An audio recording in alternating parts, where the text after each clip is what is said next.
community and the paid learners. And we will be definitely sharing the notes on our WhatsApp group. So if you haven't joined the group yet, I'll be sharing the link soon.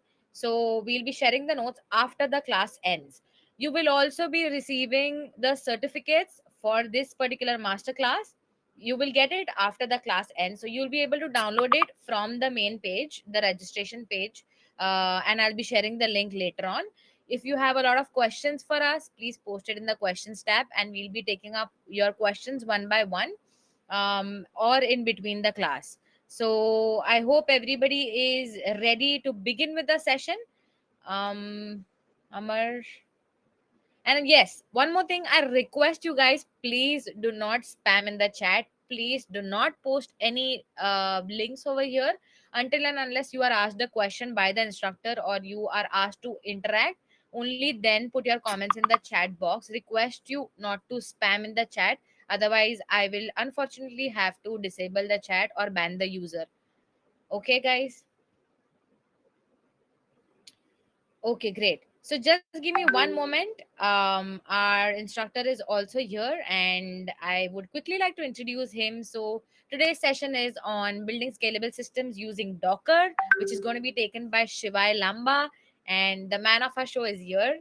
So I would quickly like to hand it over to him. But before that, there is one more thing that you guys should know. So we have a very, very interesting session by Anshuman Singh, who is the co-founder of Scaler.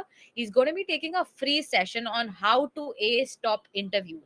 So I'm quickly going to share the link with you guys before I forget or before you guys forget to register for the same. So just give me one moment. I'm just sharing the link with you guys. So I hope everybody can see the chat box right now. You guys can click on the link and register for the same. Until Shiva is getting ready for our class, just click on it and register yourself for this free session by Anshuman Singh. You will get a chance to meet our co-founder in this event, in this free session. Okay. And also, we are going to be conducting a lots of quizzes. I'm sure you guys must have received the communication via messages and emails that we will be having a lots of quizzes and exciting prizes. So I request everybody to participate in those quizzes and be very, very interactive. And we will also be launching a couple of polls. So if I request everybody to participate in those polls also, so you just have to click on the correct option and then click on submit. Everybody's aligned with me on this? Arshdeep, the session is not recorded. It's the recording is not available for everybody. It is only available for our paid learners. Great. Okay. So for further questions, I'll be in touch with you guys. I'll keep answering the questions every now and then. But for now, I will quickly want to hand it over to Shivay Lamba to quickly begin with our session now. So welcome to the masterclass, and I'm super excited to be sharing a lot more about how to build scalable systems with the help of Docker. But before we start and we kind of begin today's understanding of all these concepts, and we have some hands-on with Docker, I would also like to invite over a very special guest, and he's an industrial expert, especially when it comes to DevOps and technologies like Docker. So I'd like to welcome Kishore, who currently is a software engineer at Informatica and has previously also worked at companies like Paytm as a software engineer. And I would like to just ask Kishore and welcome you to kind of share your experience having worked with. I'm sorry to cut you guys, but I'm seeing a lot of comments over here, and I can also see that your screen is lagging a little bit. So there is some network issue. If you want to quickly rejoin the session, you want to refresh the page once and try. Yeah. Okay, guys, I got it. Let's just give Shivaya a minute. Because the screen is lagging, so let's just give it a minute. The certificates are for everybody, not only for the paid learners, Kaushik. So you will be able to download the certificate on our landing page, the registration page, from your registered for the class. Okay. All right. I think it should be good now. Yes, I think so. It's Can better. everyone in chat? Yes, perfect. I think now it's fine. Is everybody still echo? I can't hear the echo. Yash Yash, probably might probably you have might to have mute to mute yourself. yourself. Okay, let me check. Okay, do let me know if it's fine with everyone now. Perfect. Okay, perfect. All right. Apologies for that issue that was there with respect to the voice. I'll just quickly kind of walk through again. So again, we are welcoming Kishore, who is an industrial expert, especially in the field of Docker and Kubernetes, and we'd love to kind of have him kind of share his experience regarding. Okay, there still Still appears to Your be. appears. video is still lagging. We are able to hear you clearly, but there is some issue with the video. Do you want to switch your internet? Yeah, let Yeah. me. Okay, guys. Yes. Or if you want to just quickly switch your Wi-Fi or your internet. I I just just changed my changed my camera. camera. Is this better? Yes, I think so. Yes, yes. Now there's no problem. Okay, perfect. So please let me know if the video and the audio is fine now. There still appears to be some kind of lag, although my internet speed is pretty good. No, this But is let's fine. I get think this is started. better. This is Yep. better than the previous one, and I think you'll be sharing your screen also. That's so Yes. that's Yes. fine. All right. Perfect. Right. Yeah, and I'll be sharing my screen soon. So again, this is for everyone. Sorry for that particular delay, but I'm Shivay and I'm a scaler and I'm an instructor at Scaler. But of course, before we get started with the basics of Docker and how to basically get started with it, and what are the reasons why one should actually get started with Docker, I'd like to invite Kishore, who currently works at Informatica, and of course, he has previously also worked at companies like Paytm. And I'll be asking him certain questions about his industrial experience of working with technologies like Docker, so that all of you understand why is it important to use these technologies such as Docker, and how do they actually help you to kickstart your journey into cloud computing and of course into full stack software development. So hi Kishore, welcome to today's masterclass. And we are really happy to have you. Probably the first question I'd like to ask you is, can you probably just explain the challenges of deploying applications and managing these applications in a large scale environment, because of course you have worked in companies like Paytm, where you might be deploying these applications without using Docker. Hi Shiva, good evening everyone. So thanks for having me today. So this thing, like as you told me, I've started my career in Docker only. Like most of the settings were starting with Docker. But when I joined Paytm, it was like the transition was happening from the monolithic, traditional architecture to the microservices architecture. So what was happening there is like I could actually see how the transition was happening there, and then the issues which were happening in the monolithic application was like they had to the scalability issue was there. Like they couldn't scale if they need if they have to handle an overload, which is the incoming request alone, then it means like they have to scale the whole application. But it actually wastes the resources, and also if you're hosting it in a cloud or something, it actually builds up like all those things happen. So these things has, and then the production is also like you develop the code in one environment and then you'll deploy it in one more environment. So it's like you have to have the consistency over throughout the environment. So that is also an issue in the monolithic application which we faced during that. So for example, if you want to use the app in the website or in the mobile app, so it's like it has different it's an Android and it's a Google Chrome or a Safari for that matter. So you had different dependencies over there, so everything has different issues. So that is where like the monolithic application had a lot of issues happening in that in the recent systems, because we have multiple environments to run applications currently, right? Yeah, absolutely. Yeah. And probably can you like give some examples of the large scale applications that were built using Docker, and how Docker actually helped manage, like, the large scale fintech architecture like that's probably followed at Paytm. Yeah. So as I told you, like it actually moved from the whole application. They broke the features and the services into small parts. I actually worked in the payment gateway team of the Paytm. So there, like the payment gateway team itself had a different, like almost like 4 to 5 microservices in itself. So everything had like the incoming request will be handled by one layer of the microservice, and the next layers will be processed accordingly. So if there is a request which has to be sent to the bank, or which has to be after the payment, they have to get the transaction ID and then put it over in the app.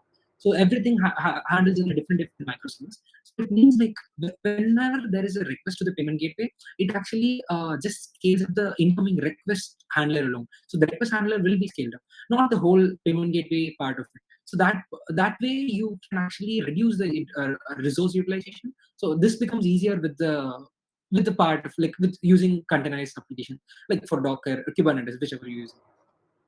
And by the way, just for everyone's clarity, like if someone is not able to probably understand some of the terms that Kishore or probably we are discussing, all those will be covered in today's masterclass. So don't worry about that at all. We'll be covering everything from scratch of why was there a need for Docker, and then of course how can you kickstart your journey into getting started with Docker. So probably Kishore, we'll just like to also ask you, like, how did you kind of went ahead with your upskilling journey with Docker? Like, how did your journey start, and how did you upskill yourself to learn technologies such as Docker? Yeah, actually, when I in my college, I never knew something like Docker or Kubernetes existed. So it's like I've been in the industry for three plus years as of now. So when I joined the industry, like it is all new to me because the whole microservice architecture itself was new to me because we don't build those applications in college. So after that, like I took some help from my colleagues. Like I started learning things from them. So how it happens and all. So that way, that's how I entered into the microservice development. So that is how it started. And then after that it was like I started going through online resources like something like a code cloud or all those things. Like I went through to have a hands-on experience on the cluster management or for that matter. So I was using those kind of live labs to use it for my exploration and my learning. And then I slowly started building. I started writing YAML files, all those things to learn Docker. So I just try to build some side projects also in the meantime, so that I get touch of everything, whatever is happening in the Docker environment, whatever is happening in. So I just keep exploring that way. Yeah. And probably, would you want to share some of your feedback upskilling with Scalar and any advice that you might want to give to the audience before we, of course, kick off today's session? Yeah, actually, I didn't tell you guys. Like, I am a Scalar alumni. So like I finished the course like almost like a year back, something like that. So Scalar, like I joined it because the I was using Interviewbed, and then I got slowly pulled into Scalar this way. So it's like I got interested in the course and curriculum which they taught. So the same way how you guys are attending this masterclass, right? Same way I attended a free masterclass during those times, like whatever happened. There was not much of free resources available that time, but I was exploring things in that. So that is how it started. Then I slowly went to the excuse me. Then I slowly started giving up some mock interviews and mock tests in the Scalar. So that is how I started going through the Scalar resources. Then I joined like the Scalar for the sessions, the free sessions. Then like okay, I got confidence and joined Scalar. That is how I joined Scalar.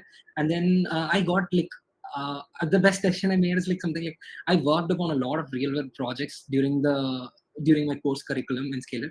And I also like very well versed with the problem solving, the way they think and solve the problems with the industry experts, which though they only teach us, like the people who work in Google, Microsoft, and they teach us, right? So it's like that is how my journey has been throughout and skill.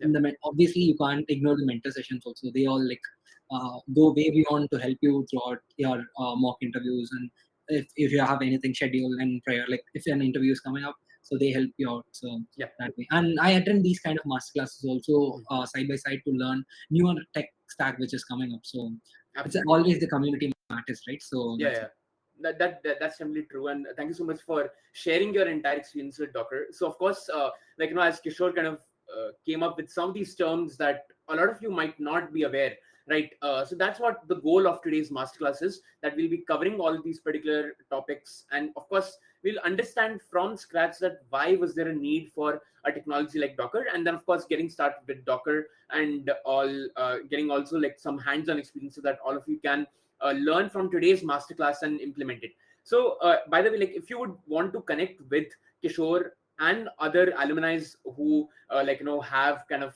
come up, and industrial experts like Kishore, we'll be launching a poll right now, and you can say yes to the polls so that you can directly connect with alumni such as Kishore to get industrial experience. right? So if you press yes, if you vote yes, then what will happen is that we'll be able to connect you one-on-one with these mentors, and you can get support. So whether it's career related support or it's support related to particular technology stacks, all of that will be possible. So I'll request everyone to quickly sign up for the poll. We have around 2,000 people, and already we have gotten like around 500 plus responses. So I'll request everyone to respond to this particular poll.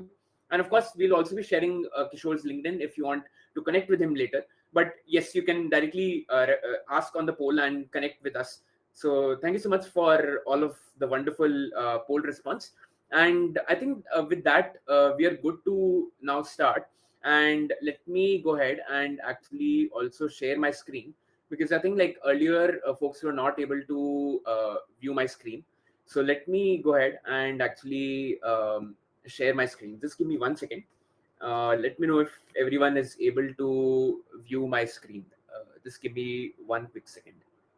Um, okay, I think my screen should be visible now. Let me know. Is it visible? Okay, let me try again.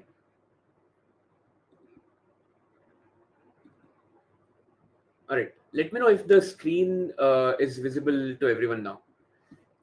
Is everyone able to see the slides, by the way? Like, is everyone able to see the slides?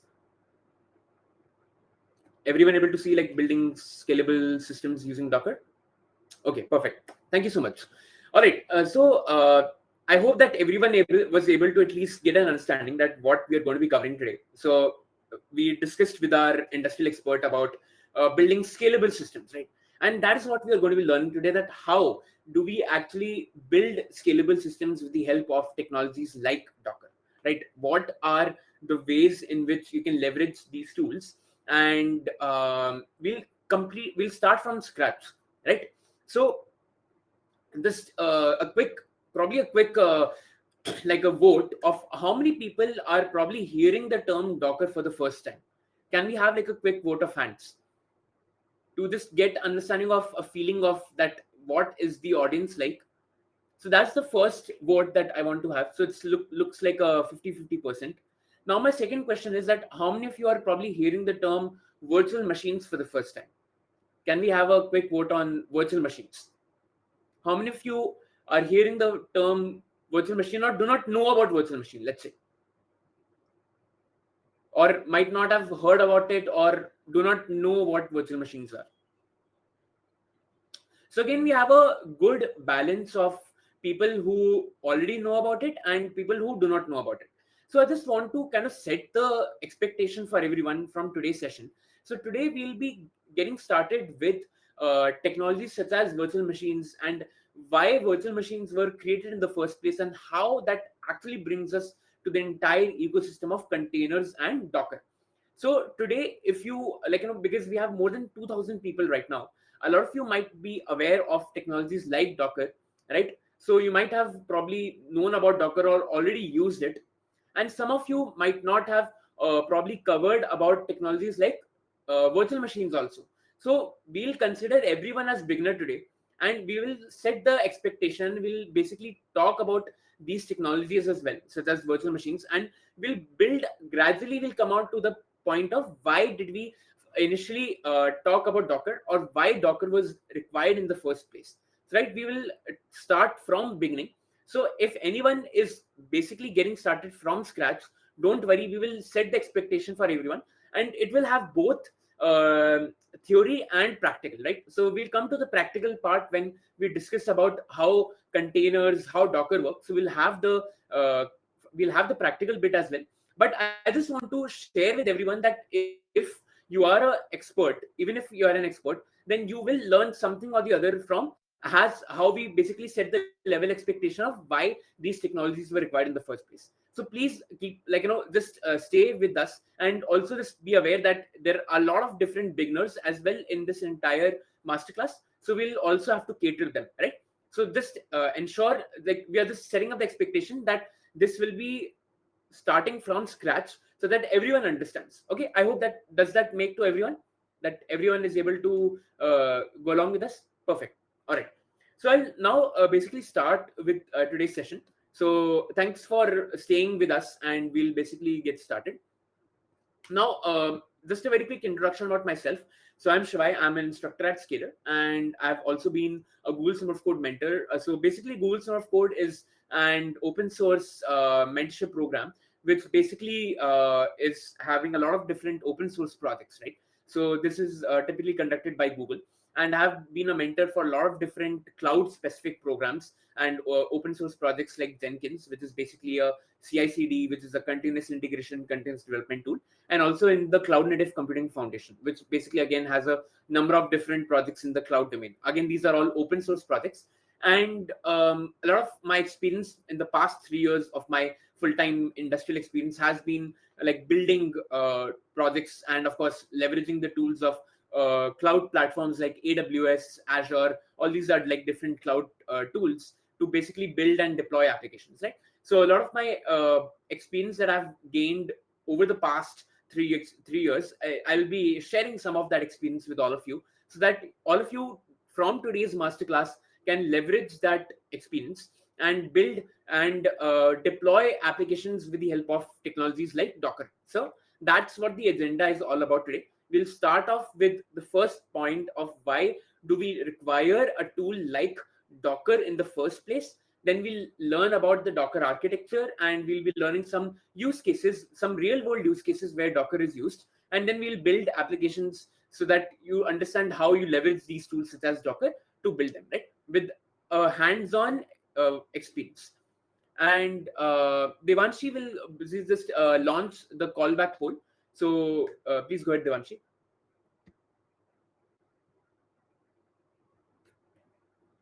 Guys, we have more than 2.5 to 3,000 people here, and it's flooded with so many questions. I'm sure you guys want to know more about us, and we really want to understand your aspirations, your goals.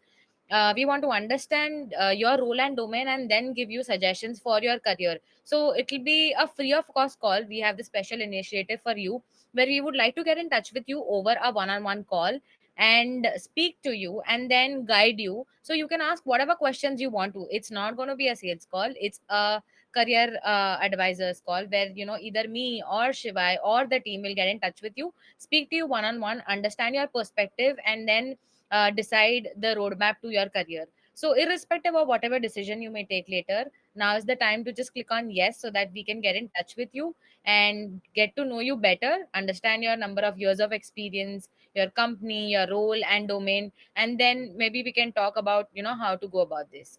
So yes, the poll has ended, and I think you can continue with the class, Shivai. All right, perfect.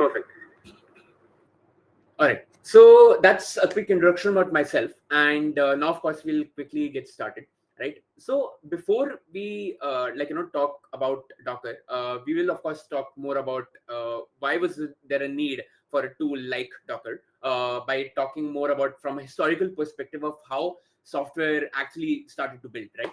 And then we'll get started with Docker and talk more about Docker architecture, and then of course some real world examples of how you can build applications with the help of Docker. Now, before we kick off with the topic of virtual machines, I want to also just like probably get some kind of insights from all of you, that if we look at 15 to 20 years prior to, of course, to the today's current ecosystem of software development, how did standard software was hosted, or how was like software served? Let's say, like let's say as a software programmer, we still write a program and then we run it, right? Similarly, like 20 years back also, we had like programs which we used to probably code in like languages like Pascal and other such kind of earlier languages. So how do you think that these applications were served, right? So a lot of people are saying physical machines, or by bare metal. That's very good. Thank you so much for sharing that. On-premise servers. So wonderful responses by everyone. So I'll now basically touch upon this particular aspect, which a lot of you are saying, like on-prem server. What is the meaning of on-prem server? What is the meaning of like physical bare metal on-prem server, on-premise server? We'll basically just discuss that initially, and then we'll come and very gradually build our logic towards what is Docker, right? So right now the agenda item is to understand what was there before Docker and why was there a requirement for Docker. So that's what we're covering right now. Okay. So if we talk about, and everyone is able to see my screen, like my drawing screen, Excalibur, like that I'm showing. Okay, perfect. So if we talk about the year of, let's say 19, and let me also probably just zoom in. So I'll just zoom in a bit more to ensure that everyone is able to see the screen. So let me see. So if you talk about, like, the 1990s or even the early 2000s, right? So the standard way would be like, you'll have your computer. So this is like a programmer. So a programmer, like, this is a computer, right? So this can be thought of as a computer or a server, right? And then of course, as a programmer, what will you do? You'll write basically some code. So over here you'll have some lines of code, right? Let's say this is your code as a programmer. Now of course, locally what would happen is that you would write this code, you will run this code and execute this code locally, right? Now of course, if you want to serve this code somewhere, that if you want this code to be able to be shared across on the internet, or you want someone to be able to access this particular software that you have written, that particular code is comprising of. So as a lot of you said, that it will be required to be hosted on-prem, like on premise, or like even dedicated servers, right? So basically this application would be hosted on this particular server, right?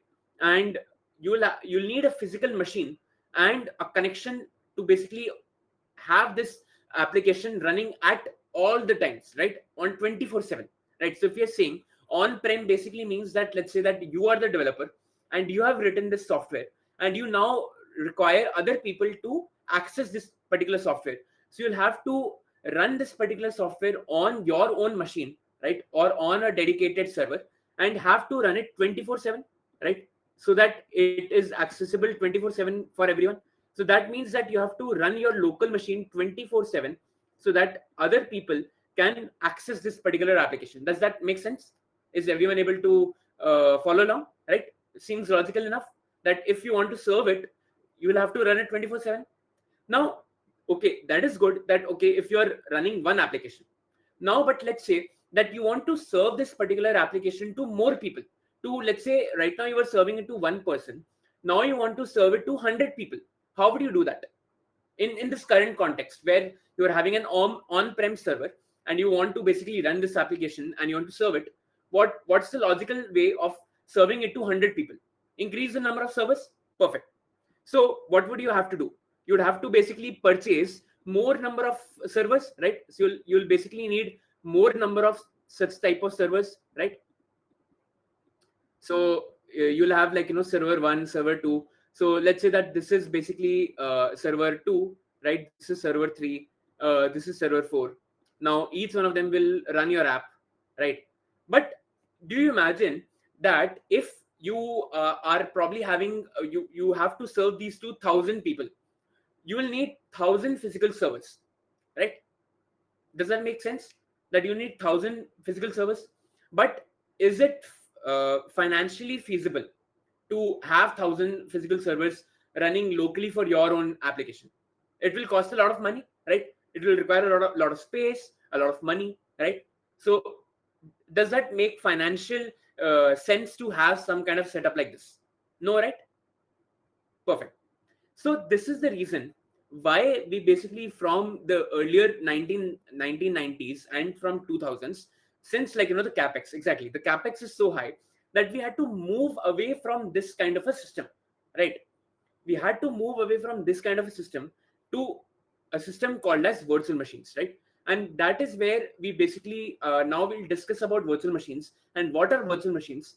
And then of course we will also look at some of the limitations that we had with virtual machines, that of course are overcome with technologies such as Docker, which are the modern technologies, right? With things like containers and Docker. So we'll come back to the container and Docker technology in the next 10 minutes.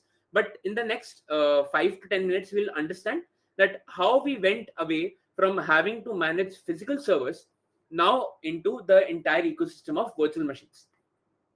So the idea of these virtual machines was that in order to scale up your applications, in order to be able to, let's say, have multiple instances of the same application that you have written, and you want to serve it.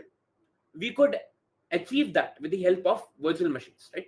So let's first understand the entire premise of what a virtual machine is and how it enables us to scale up our applications. And do let me know if my entire if my speed is fine. Can everyone like just let me know if my speed is a bit quick or is it slow? Is it decent? Like, is it fine? Okay, please do let me know if you feel that at any point of time my speed is too fast or too slow. I'll try to just modulate my pitch and my explanation so that everyone is able to understand. So some are saying it's a bit too fast, some are saying it's a bit too slow. By the way, yes, the entire session will be of 3 hours. So we'll have the session till 11 p.m. Indian time, right? So just keep that in mind. And again, we will basically start off with the technologies such as containers and Docker in the next 15 to 20 minutes. So just stay with me so that all of you understand why was there a need for these technologies, because a lot of the folks who are there right now signing in, they are completely new to all these technologies. So please bear with me.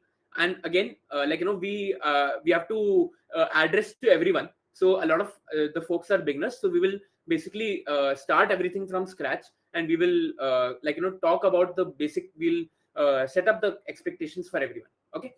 um just keep that in mind. Yes, so the entire session is of 3 hours. So we understood that there was this need of not being able to manage these dedicated on-prem servers, right?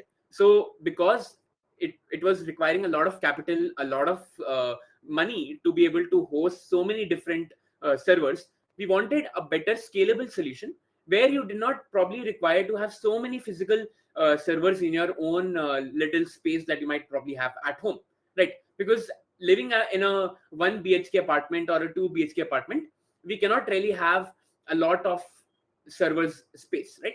So just make so that was the reason why we went ahead and started with the technology of virtual machine. Now first let's understand that what is a virtual machine, and then we will understand the architecture of virtual machine and how it actually helps up to scale up our applications. So first we'll understand what is a virtual machine, we'll understand its architecture, and then we'll see how it overcomes some of the limitations of having a physical server. So let me start by first drawing this particular box, and I'll just explain this diagram that you see in the slides. Can you please mute the notification sound? Actually, I have not really enabled notifications. Let me just quickly check. Are you talking about Slack notifications? Is that what you're probably talking about? In case, let me just mute and probably that. No, it's not about the Slack notification. They're asking to mute the chat, but we can't do. We Oh, do it. my bad, my bad, my bad. Until and unless people spam with the links or anything different from our class agenda, then we'll ban the learners. But let it be interactive. I mean, we will be asking them questions so they can put it in the chat. All right, all right. My apologies for that inconvenience. But yeah, let's start with an architecture of the virtual machines. So the idea is that, as the word itself says, virtual machine, right? That it does not exist in person, right? Or it's not existing physically. It exists virtually. So let's understand the context of how virtual machines work. So let's say that we first start with our uh, guest or our host operating system, right? Or a host machine. So over here, what we have is our host operating system, right? Host OS. So does everyone understand like what is the operating system, right? Yeah, perfect. Now the idea is that what virtual machines say is that within your own host operating system, you can in fact have more operating systems running inside of the host operating system, but those operating systems are virtualized. That means that, let's say that you are having a laptop. In my case, I am having a Mac or OS, right? I'm having a MacBook, so that runs Mac OS.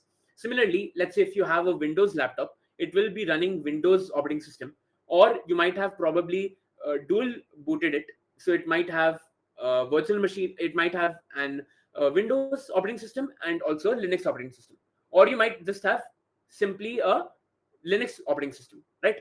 Host basically means your own laptop, whatever host machine that you have, that you are using, and the operating system that is running by default on top of it. So the host basically means the default operating system that is running on top of your hardware, right?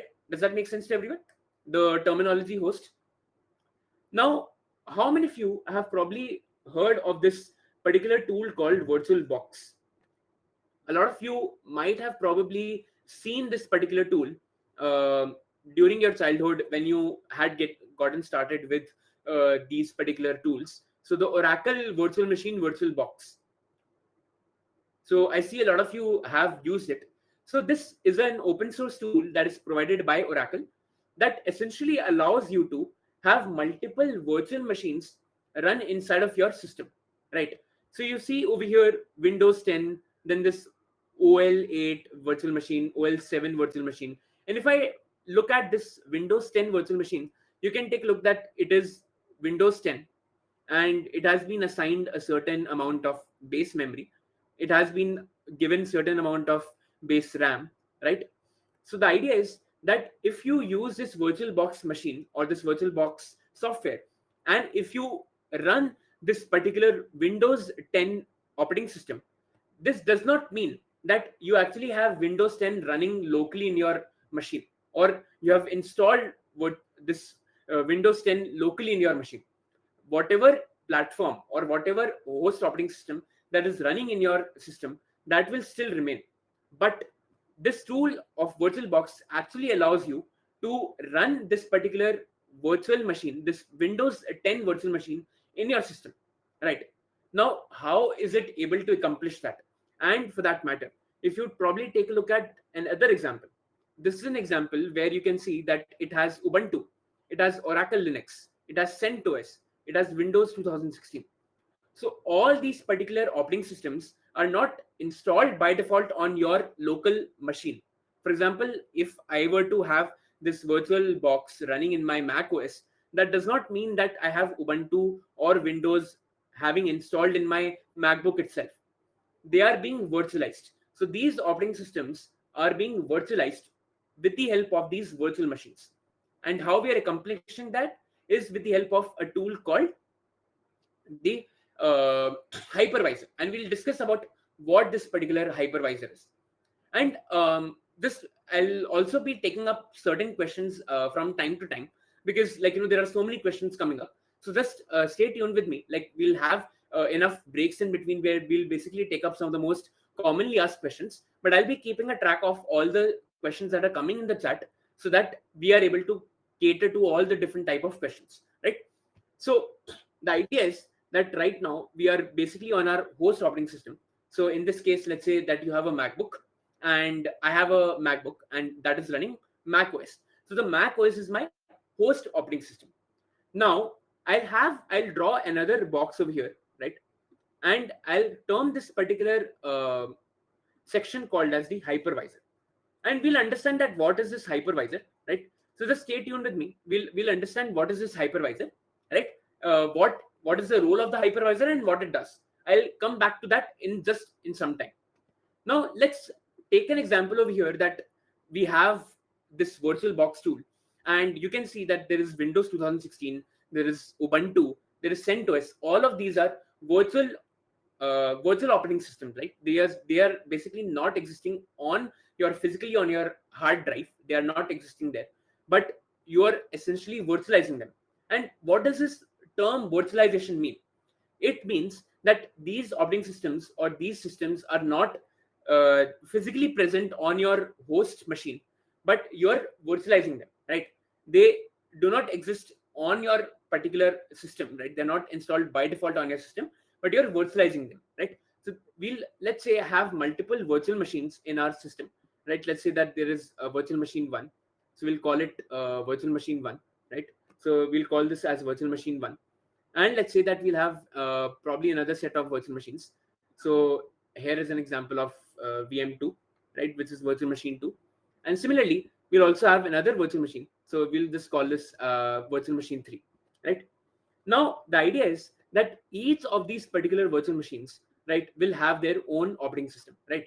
Each of these particular virtual machines will have their own operating system. right? So what that means is, like over here we'll have some kind of an OS, right? So they'll have their own operating system. So this will have an operating system 2, this will have an operating system 3. Now this operating system can be any operating system, right? It could be Windows, Ubuntu, Mac as well probably. And the point over here is that this hypervisor, right?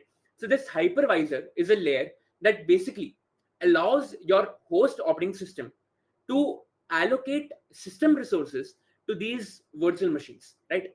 So these virtual machines are essentially these enclosed applications that have an operating system.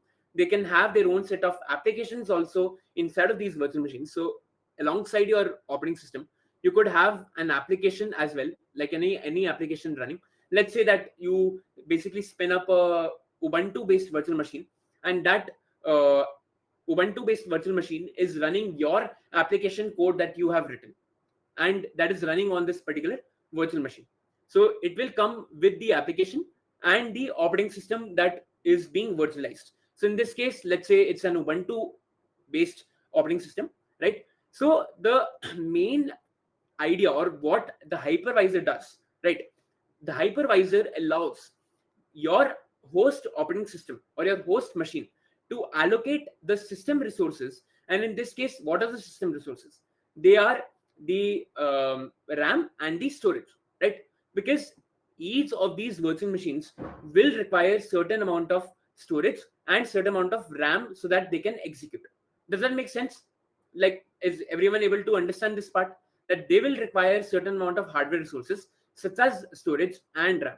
So if you take a look over here as an example, you can see that, in this example, it basically requires base memory of 4 GB, and then certain amount of physical storage that it requires, right? So the idea is that this hypervisor is this layer that allows your system to be able to manage all of these different virtual machines and give them that allocation of the physical memory and the physical RAM that is required in order to run these virtual machines, right? So let's say that your machine has, like, a certain amount of certain amount of storage and certain amount of RAM. So let's say that this particular diagram, this basically depicts how much amount of storage your machine has, right? So how much amount of storage your machine has. So how much amount of storage your machine has. So let's say that typically any laptop will probably, have will probably have, let's say, 8 GB of RAM, or like, let's say 16 GB RAM, right? And 512 GB storage, right? So this is the RAM, and this is amount of storage. Now if you are running Ubuntu, probably you might allocate 4 GB of RAM to it, and let's say 10 GB of storage. So let's say that to this particular machine you give 4 GB RAM, right? And you assign 4 GB of RAM to this particular virtual machine, right? So it will basically take up some amount of your storage from your base storage, because you have assigned it to this particular virtual machine. Similarly, let's say that virtual machine 2 is like a Windows operating system. It has a Windows operating system, so it will also occupy a certain amount of storage, right? So when you assign, or when you basically create this new virtual machine, then similarly with virtual machine 3, again it will have a certain amount of storage and certain amount of RAM, right? Does everyone agree? So basically you will start filling up your RAM and storage in your base machine, because all of these particular virtual machines will have their own set of RAM and storage that will be given to them. By the way, yeah, we will be coming into the practical aspect of today's session as well. So just stay tuned, because we just want to set the expectation and set the understanding for everyone to understand from scratch why we require it. So stay tuned with me. So basically, each of these virtual machines will be required to be given certain amount of storage and RAM. Does everyone understand that part? Is everyone able to follow now? Yeah. So the idea is that this hypervisor, right? The hypervisor essentially is what is managing the connection, or that connectivity between your host machine and all of these virtual machines, right? So hypervisor is about that. So the hypervisor will basically allow us to manage that communication between all of these different particular virtual machines that are running in your system. And in order to basically understand that now, how is the scalability improving from the physical machines that we had, right? So let's say that you have written certain application, right? You have written certain application code. Now you can basically run that same application code in all of these virtual machines, right? So let's say that you have the application, and you can run that same application in all of these particular virtual machines, and that way you're able to scale up your applications. So now, rather than having one machine that was able to only run one application or only just one instance of the application, now you could have multiple virtual machines in a single host environment and have multiple instances of that same application run in multiple virtual machines.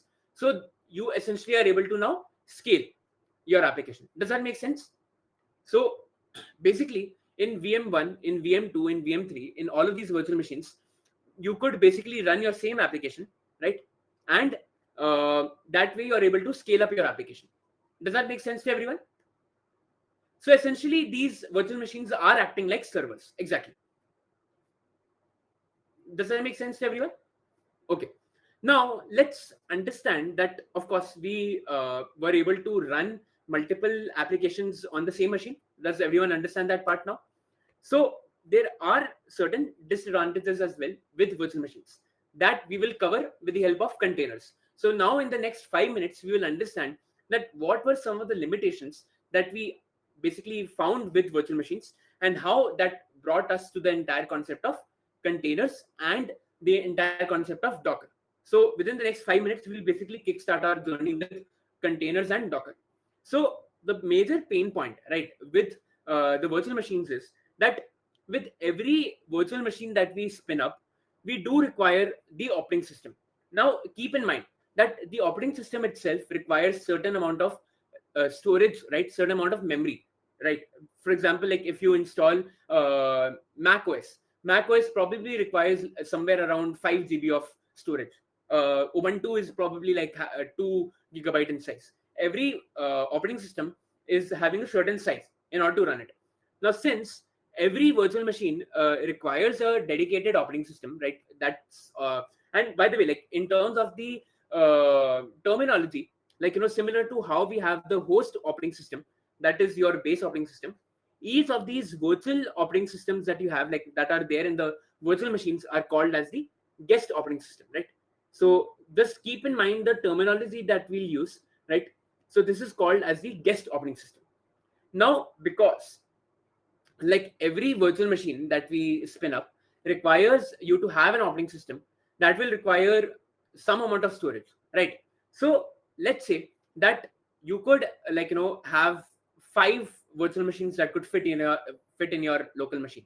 But if there was a way in which we did not actually require to have these operating systems, right, that would enable or basically help us save more amount of storage. Does that make sense? That if we didn't require to have these guest operating systems inside of our virtual machine, we could basically end up saving more storage, right? Does that make sense to everyone? Yeah. So we'll basically see how do we accomplish that with the help of containers and Docker. So one of the reasons of why Docker is why virtual machines are a bit inefficient is because of the fact that you require dedicated OS and RAM for these guest operating systems that are running on these virtual machines, right?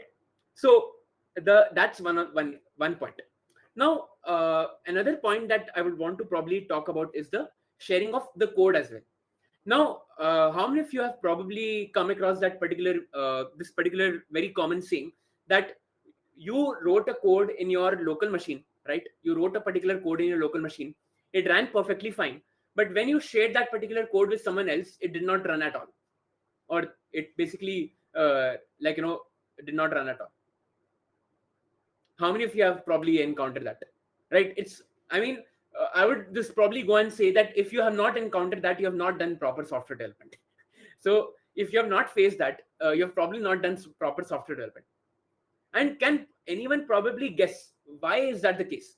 Why do every software developer face this thing that you write a code in your local machine but it does not work on someone else's machine? System dependencies, different environment, compatibility issues. Yes, that's correct. A lot of it is related essentially because whenever we write any program, right, it is based on a particular programming language, right? Does everyone make sense? That every program that you write will be based on some programming language. Now that programming language will have a runtime, right? For example, like if you want to run a C++ program, you require GCC to be installed. If you require a Python program to be running, you require Python to be installed, like the Python program itself. So when you install Python, it basically also has the Python runtime that allows you to basically run Python programs, right? Similarly, if you want to run Java, you'll have to install JDK, you'll have to install OpenJDK, you'll have to install Java programming language, right? Now, a lot of these particular runtimes are often uh, operating system dependent, right? Because they are dependent on certain system architecture. Uh, Probably a lot of you might have heard that Ubuntu or Linux, for that matter, is the most preferred operating system or system architecture that is most suitable for developers, and that is for a particular reason, right? And that is for a particular reason that most of the softwares, most of the libraries that we use in our softwares are typically written for Linux.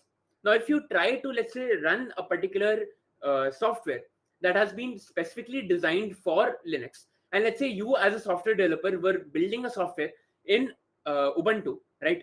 Now you share that particular code base with someone who is running Windows. uh, it will simply not run in their machine because of version dependency, or also because of the operating system dependency issues, right?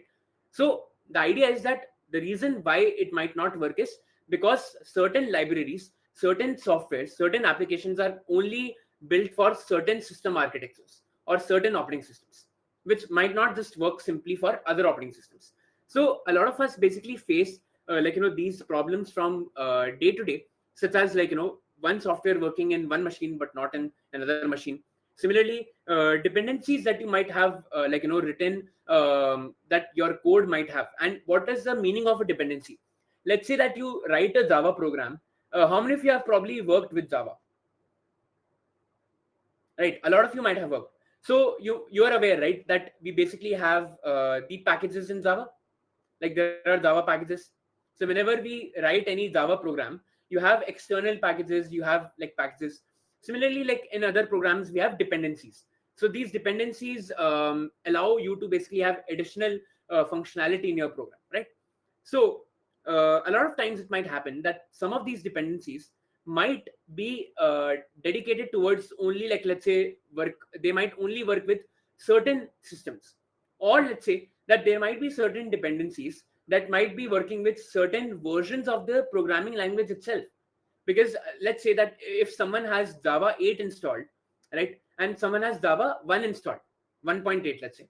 So with Java 8, there was a concept of streams that came up, but that is not supported in Java 1.8. So let's say that you write a Java program with Java 8 and you give it to someone whose machine locally in their machine they have installed Java 1.8. So it will not work, right? Does it make sense?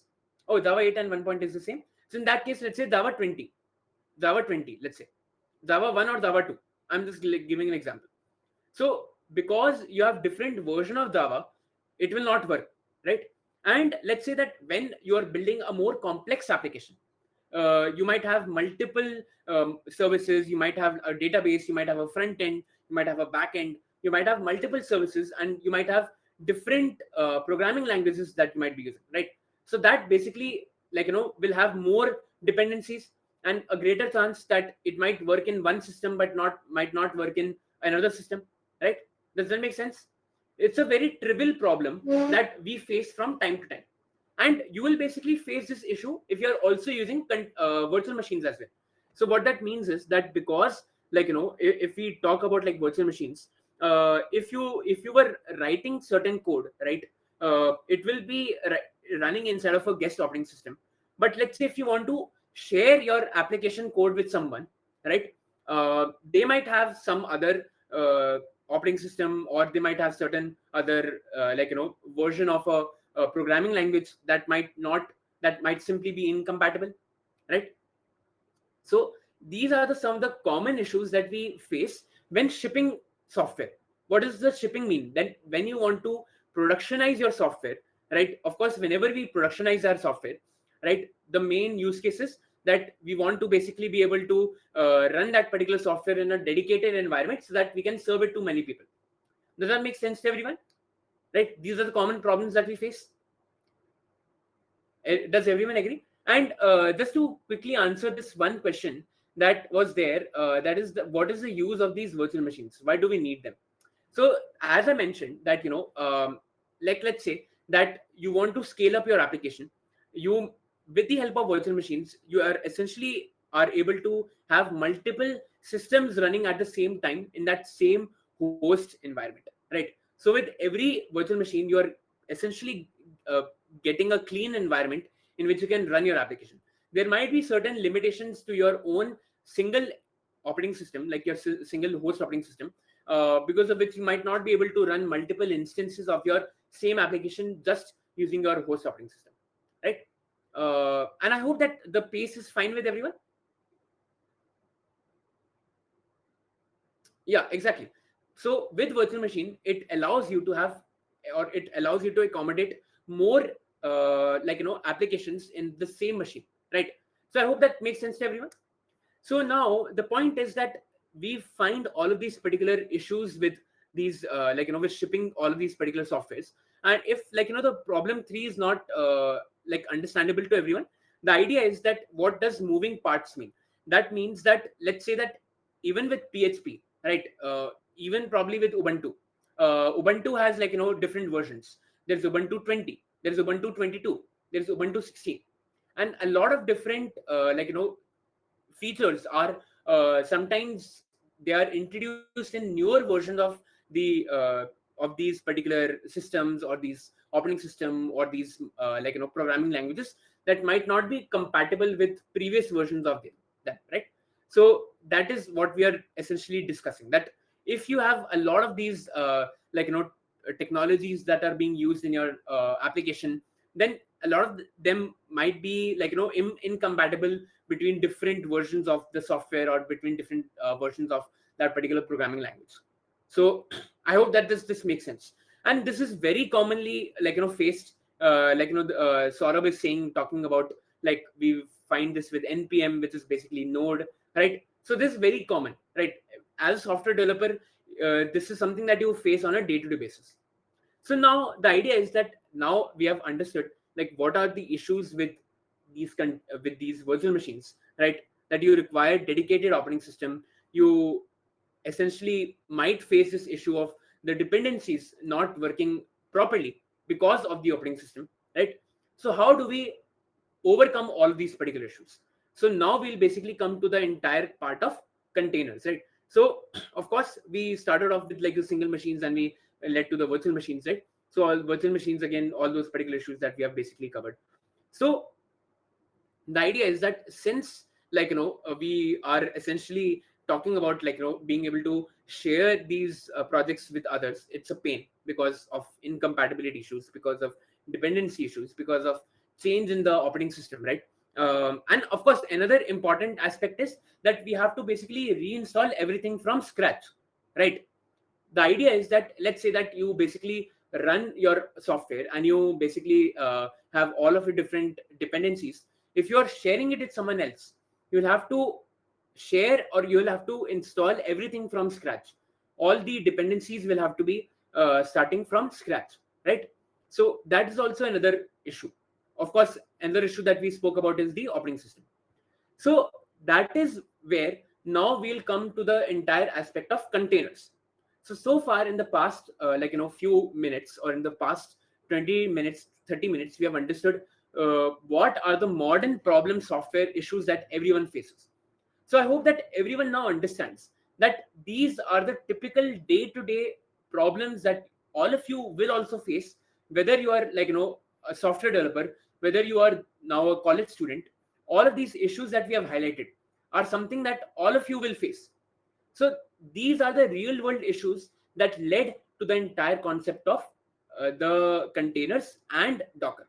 That why did we have all these particular issues? Why these issues basically came, and now we are basically moving into the today into the current ecosystem of how we are able to leverage tools such as Docker and containers, right? So let's now understand about containers. So first, let's take a real world example. Let's say that you are migrating from some place, let's say from New Delhi to Bangalore, and you have gotten a new job in Bangalore, and you want to migrate from Delhi to Bangalore, right? Now, that would basically require you to shift or have all of your luggage be packed and shipped over to Bangalore, right? Does it make sense? So now again, you might have different types of luggage, right?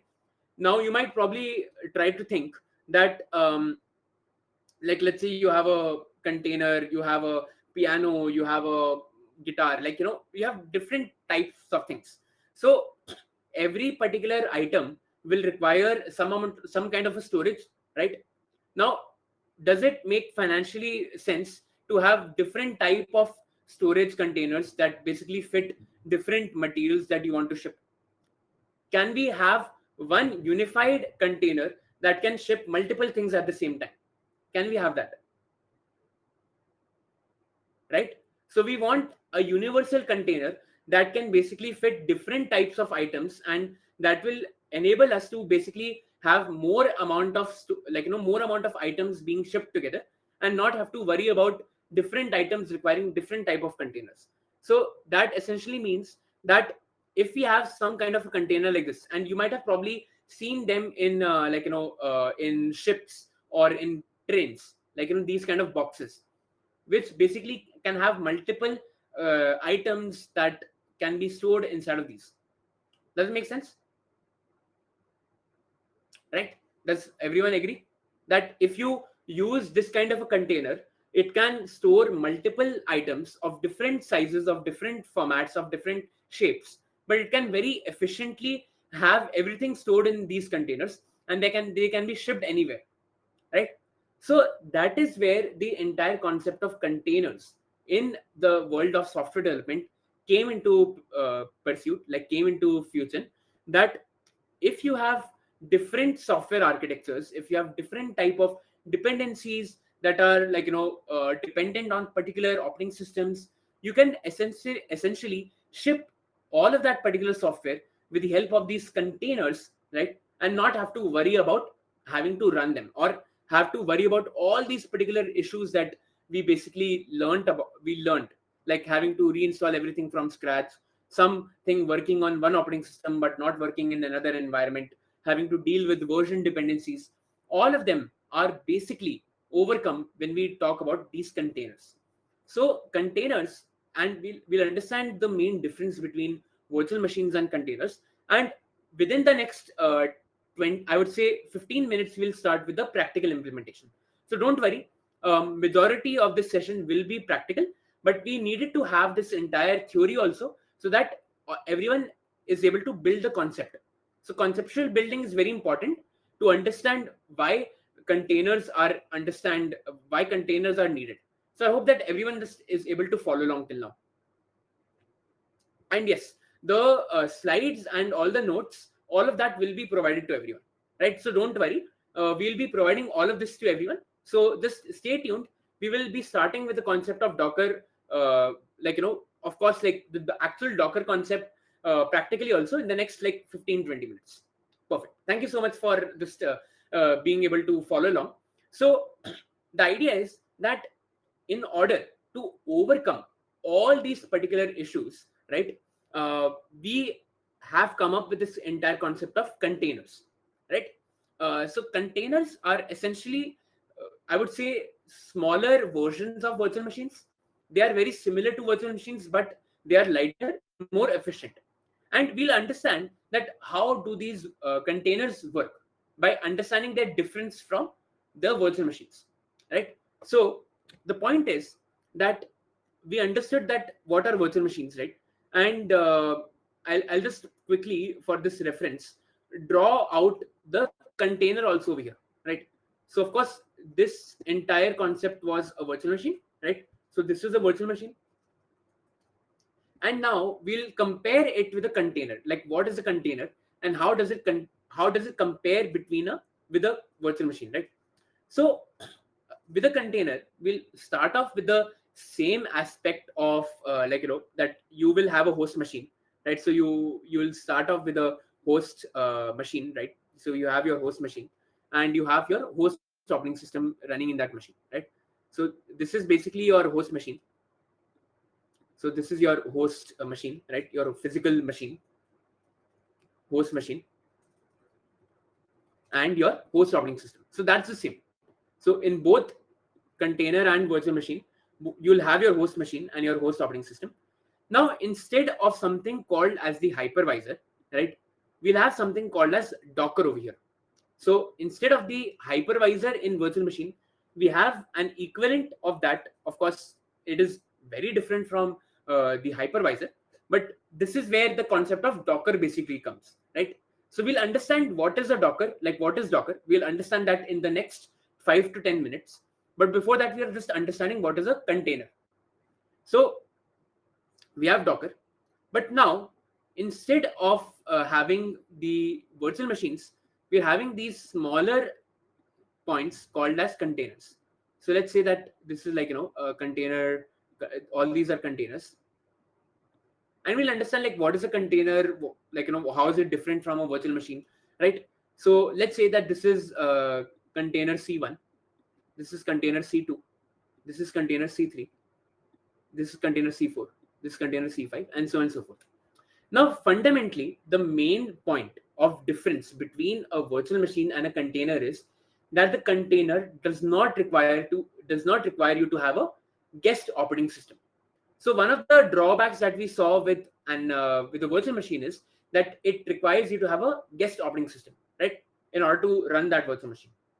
Now, what that immediately allows us to do is that it allows us to save a lot of time, right? Because of the fact that we are not requiring us to ship the guest operating system, right? We are basically only shipping the application code and the necessary dependencies that are there in that particular application. So with the container, we are not shipping the operating system, the accompanying operating system. That is not being shipped. The only thing that is being shipped is the application and the dependencies for that particular application, right? So the dependencies. So inside of the virtual machine, we were basically shipping the operating system, the application, and the dependencies for that particular application. But in a container, we are not shipping the actual guest operating system, right? So that probably then, the immediate question that might come up, right, is that, hey, if the containers are not shipping or not being shipped with these operating system, so like how are they working, right? So all the containers essentially share the host operating system, right? You don't have dedicated guest operating system for all these containers, but all these containers, C1, C2, C3, C4, C5, C6, they share the host operating system. Now, how is it possible? How do they interact with that host operating system, right? What happens behind the scene? All of that is what is being managed with the help of the Docker. So Docker is what is responsible for being able to help the communication between the containers and the host operating system, right? So essentially, we are leveraging the resources from our host kernel. How many of you are aware of kernel?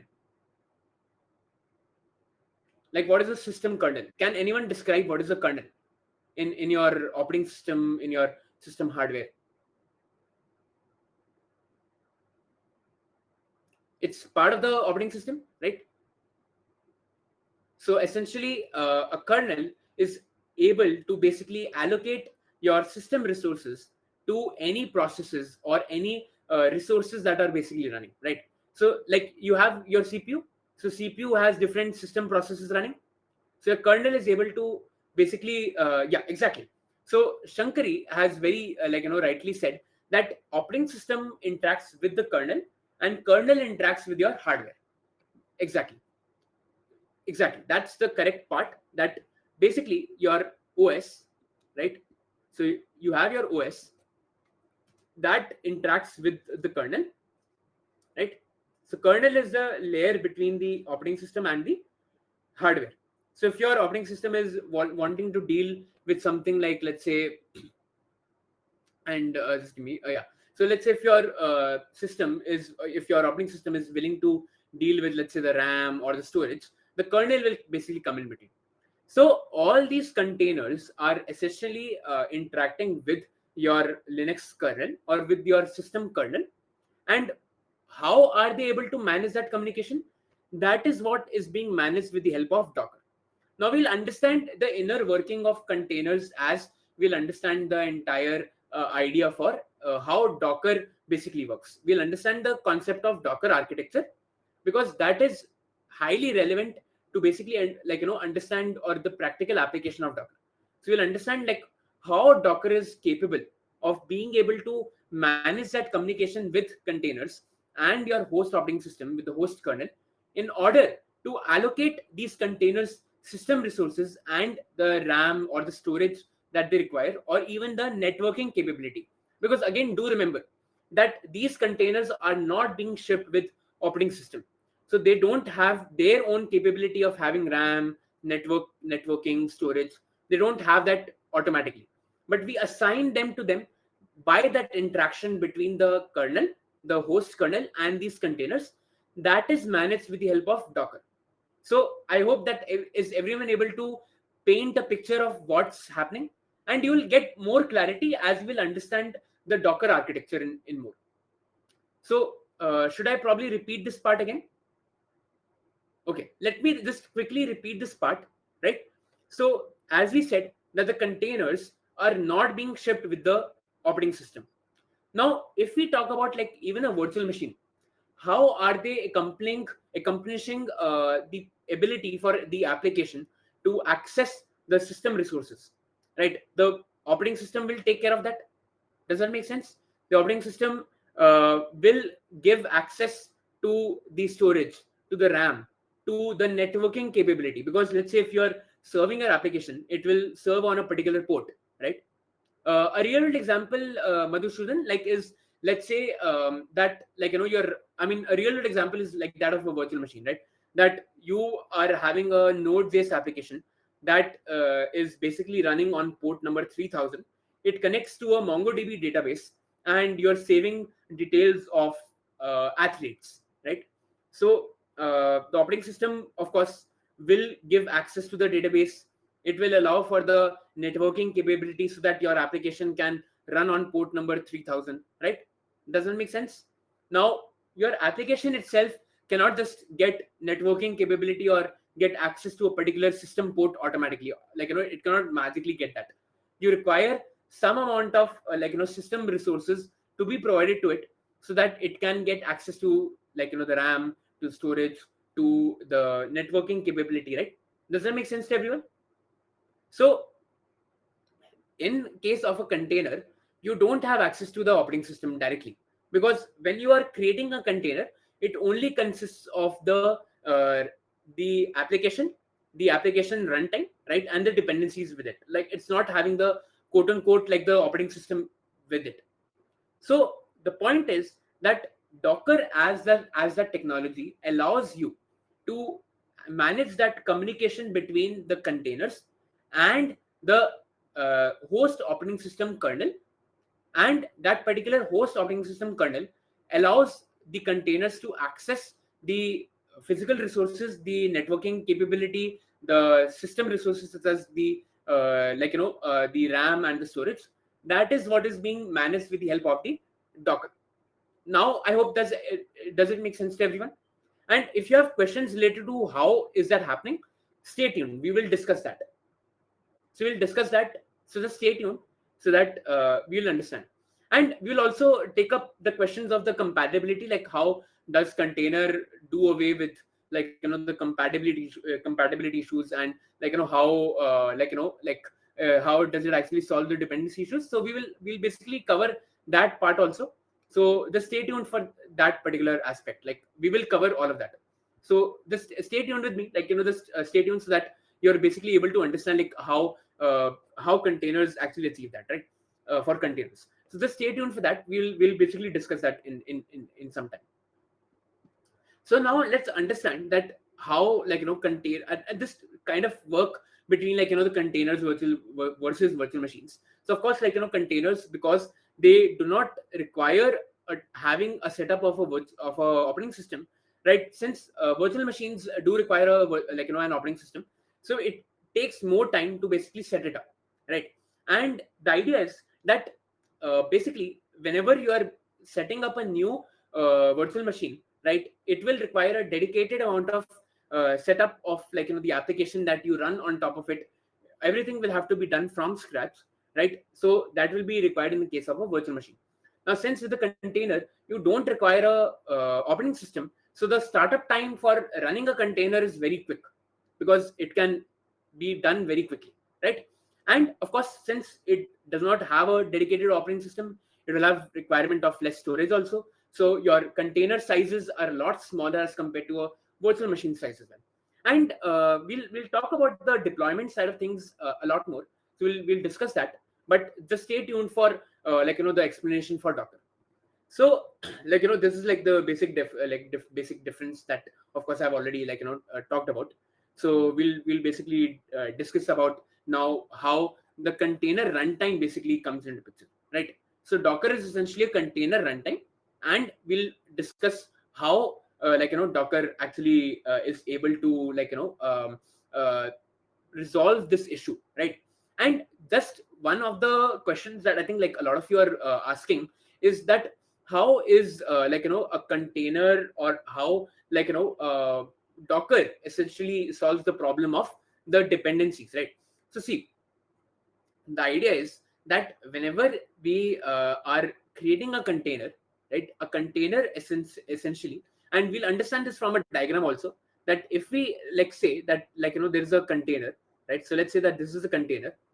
So this is a container. Now this container essentially is encapsulating the entire application and the set of dependencies as a single unit, right? So all of your application, the application code, that what I mean is the application code, and the dependencies alongside that particular application, they are being enclosed as a single entity, as a single unit. And then idea is that you can basically take the same container and just run it in any isolated environment. Each of these particular containers run as their own, within their own isolated environment, and this isolation basically ensures that the dependencies of one application do not conflict with, let's say, your operating system, with your host operating system. So the fundamental idea, and again, we'll understand what does this isolation mean, we'll understand once we understand about Docker. So what I'll request everyone is, let me first talk about Docker, and then we will discuss about this entire concept of isolation and how containerization actually helps us to overcome the issue of the dependencies that we found with virtual machines. Can everyone, like, is everyone fine with that? Can I basically give that context initially and then talk about the isolation part? Okay. And for break, we will have the break in the next 10 minutes. Okay, we'll first just complete the theoretical aspect of the Docker architecture, and then we will start with the implementation of the physical implementation, like practical implementation, in the next half. So can we just talk more about the Docker architecture in the next 10 minutes, and then we'll have a 5-minute break? Is that fine with everyone? Okay, thank you so much. Just stay tuned. Like, I'll not take more than 5 to 10 minutes. We'll discuss the Docker architecture, and then we will start with actually implementing your we'll start implementing. Okay, does that make sense to everyone? Yeah, we'll take a 10-minute break in just 10 minutes. Okay, so we'll take that, don't worry. So now we'll basically talk about Docker, right? So Docker in itself is this platform, right? It's an open source platform that allows you to create, ship, and run these containers, right? So Docker is this entire ecosystem. It's an entire product that allows you to create, run, and ship these containers, right? And again, we have, of course, spoken about what are containers. So now we'll also discuss more about the Docker runtime, right? So this Docker runtime is what is responsible for being able to run and manage the containers. So the idea is that whenever you want to, like, spin up a new container and you want to execute that container, and once, let's say, the execution has finished, you want to stop that particular container, all of that is managed with the help of the Docker runtime. And we'll discuss about this entire system of, like, what the Docker runtime is, how does it actually run. We'll discuss that when we dive deeper into the architecture of Docker. Okay, so this is like the high level overview of, like, the Docker architecture, and I'll be going more in depth regarding, like, how does each of these particular steps basically work. So at the bottom, let's actually start with the top. What you're seeing is the Docker CLI or the Docker client. So the idea is that you as a developer will basically interact with Docker with the help of the Docker CLI. And what is a CLI? CLI is a command line interface, right? Command line tool. So, like, you might be accessing like terminal, or you might be accessing like VS Code, and VS Code has the terminal. Or if you're from Windows, you have, like, I think it's called a command prompt, or probably I, I I forgot what is called PowerShell. Yes, PowerShell, right? CMD, right? CMD PowerShell. So it's the command line tool. So essentially, you're able to interact with Docker with the help of a CLI. So that's how you, as a user or as a developer, interact with Docker, right?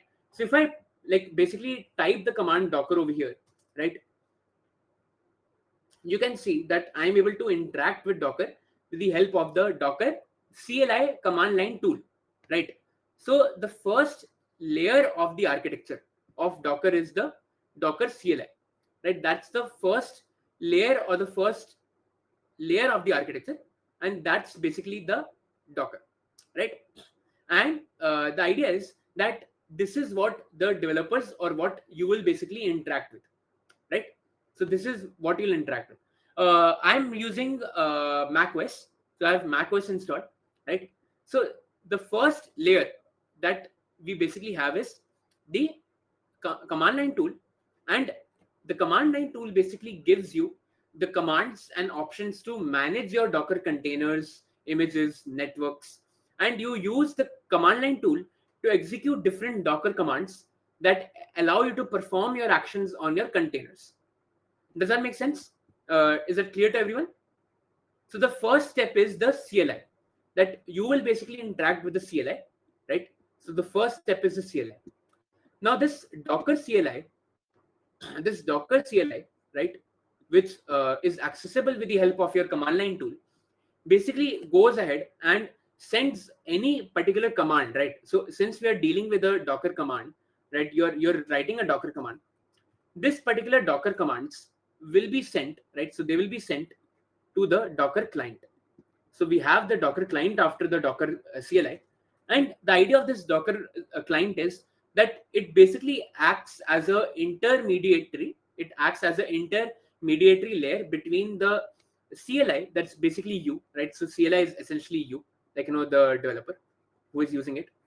So the developer will basically write the Docker command, right? And the Docker client will act as a intermediary layer between the Docker, between the developer, like that's the CLI, and something that we call as the Docker daemon, right? And we'll understand that what is this Docker daemon, right? So this particular Docker daemon can be thought of as the brain of the Docker. The entire just think of the Docker daemon as the brain behind Docker, right? So this entire, like, Docker daemon is like the brain. And what is the responsibility of Docker daemon? The Docker daemon is essentially managing the entire containerization process. That means that if you want to have a new container spin up, right, run the containers, execute these containers, so all of that is essentially being managed, or, like, the Docker daemon is responsible. It is the core component that runs in the background of your host machine. So whenever you basically kickstart, like, let's say, any particular system process in your host machine, right? The Docker daemon is basically running that will of course it will interact with any requests that you're sending from the CLI. So the Docker daemon will be able to interact with the requests that you're sending, and of course these requests are basically the Docker commands, right? So all of those are being handled with the Docker daemon. So just think of the Docker daemon as that brain behind the operation of the entire Docker process. So that's being managed with the help of Docker daemon. Now, after the Docker daemon, what would happen is, let's say that you run some command. I'm just giving an example of, let's say, Docker run, right? So what would happen is, and we'll discuss about like what is the Docker run command. We'll discuss that. But let's say that you execute this particular Docker run command. So your Docker basically the Docker CLI, right? So the Docker CLI, which is this Docker CLI, like you execute this particular command over here, right, inside the client. So the client will basically send that particular request to the daemon, right? So it will send this request that, hey, from my CLI, someone has ran the command Docker run. And by the way, Docker run is basically used to start and run a new container. So it will send that request to the daemon and stating that, I have received a new request to create, not only create, but also start a new container, like to basically start that particular container, right? So Docker run is primarily used for doing that. So the Docker daemon will basically interact with the container runtime, and this container runtime is what is responsible for the interaction between the container and the host machine's kernel. So this Docker daemon will now interact with the container runtime, right? Let me just add this particular over here. So this is the container runtime, right? So this is the container runtime, and this container runtime is what is responsible for being able to interact between the kernel, right? So the host kernel.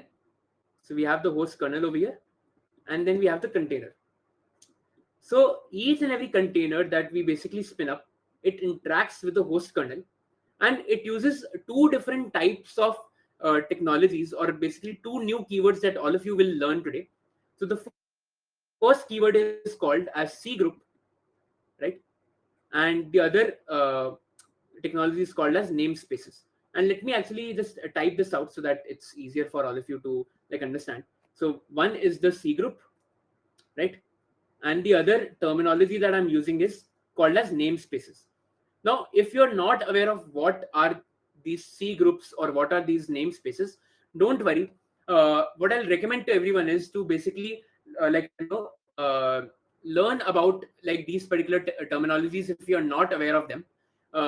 These are kernel specific technologies, right, that allow you to basically like be able to give system resources, right? So in a nutshell, like what what is a C group?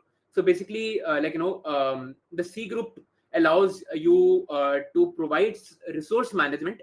It is it happens on the kernel level, that allows you to provide resource management, such as like your CPU, your memory, right, to different processes, to different system processes. So that allows you to allocate your resources to the containers. So with the help of the C group within the kernel, it will allow you to define the amount of CPU usage, the amount of memory usage that will be provided to your containers. Whereas the namespaces, right? So the namespaces basically provide isolation to your containers. So the idea is that each and every container is completely isolated from everything that is there inside of your entire system, right? And namespaces basically provide isolation or process isolation, right? So namespaces enable containers to run in their own isolated namespaces or in their own dedicated environment. So what that means is that when we discuss about the container, right, when we discuss about these containers, each and every container is essentially running in its own isolated environment. So it does not matter what is outside in the container, right? What is there inside of your host operating system. So think of it in this way, that your container right? It will you have written an application that is a Java application, or not even a Java application. It is a Python application that has certain dependencies, and you run it on one machine, but the same container will run on another machine with with probably its own set of dependencies. But because of having this isolated environment, Docker allows you to basically create the containers that will encapsulate your entire application and the dependencies under this one single unit. And each container will basically run in its own isolated environment because of the namespace, right? Because of its isolated namespace that will be separate from the host operating systems and the other machines that are running in your local machine, right? So this isolation ensures that the dependencies of one application do not conflict or impact other applications that are probably running in your host machine, right? And the idea is that we have something called as an image that is basically needed to essentially run your container, and that has information on how to run the application, how to basically run your code, and all the libraries and everything. So because you have these being provided, that allows you to have that essentially allows you to run that particular environment in its own environment and not have to worry about the other environments or the other dependencies that might cause dependency issues for your main code. So because of the fact that all these particular containers, they run in their own isolated environment. They are not like clashing with the dependencies that you might have, which are there in your host operating system or in your host system. That is the reason that we are able to get, or we are able to achieve, that level of isolation with the help of containers, which we are not able to get with the help of the virtual machines. Does that make sense to everyone? Is everyone able to kind of follow along? If you're not able to follow along, don't worry. We will be we will be discussing this more in depth as we will cover with the practical implementation. So if you're not able to cover, that's fine, but we will cover all of this. But now, as we head towards the break, I just want to probably talk about a bit more about some of the basic things, right? So a lot of you by this time have understood that we have been what we have been talking about. We have been talking about like Docker, all of this. What's the main aim that we plan to achieve with all of these technologies? To deploy, right? To deploy applications. Does everyone agree with that? We'll discuss all of that questions, but first let's just talk about this, right? To deploy and scale, everyone agrees. But before we even talk about all of this, what is the basic requirements? Like as a software developer, what do you require to know? You should know what are operating systems, right? What are operating systems? What is computer networking, right? What is a DBMS, right? Then learn about particular programming language, right? So learn about programming. Then probably learn about system design, right? That how do you actually create systems? Learn about system design. Your system design will basically have both LLD and HLD, right? Does everyone agree with that? Like you require all of this before you actually do with deployment, because the application that you want to deploy, you'll first have to know that what is operating system, what is networking, what is DBMS, what is programming, what is LLD, HLD, right? Yeah, I will type, right? I'll type, that's fine. I'll use the typing. So you require all of these, right, before deploying. Does it make sense? Is that true? So now the point is that in order to learn all of this, you require some kind of a resource, right? And that is where basically Scalar, right? So Scalar actually conducts a lot of these particular sessions on all of these particular topics, where you'll basically learn about operating systems, networking, programming from scratch, right? You learn about things like LLD, HLD that allow you to basically create these particular applications, because deploying is the secondary part. Unless and until you don't know how to create these applications, right, you cannot deploy them. So Scalar allows you to do that.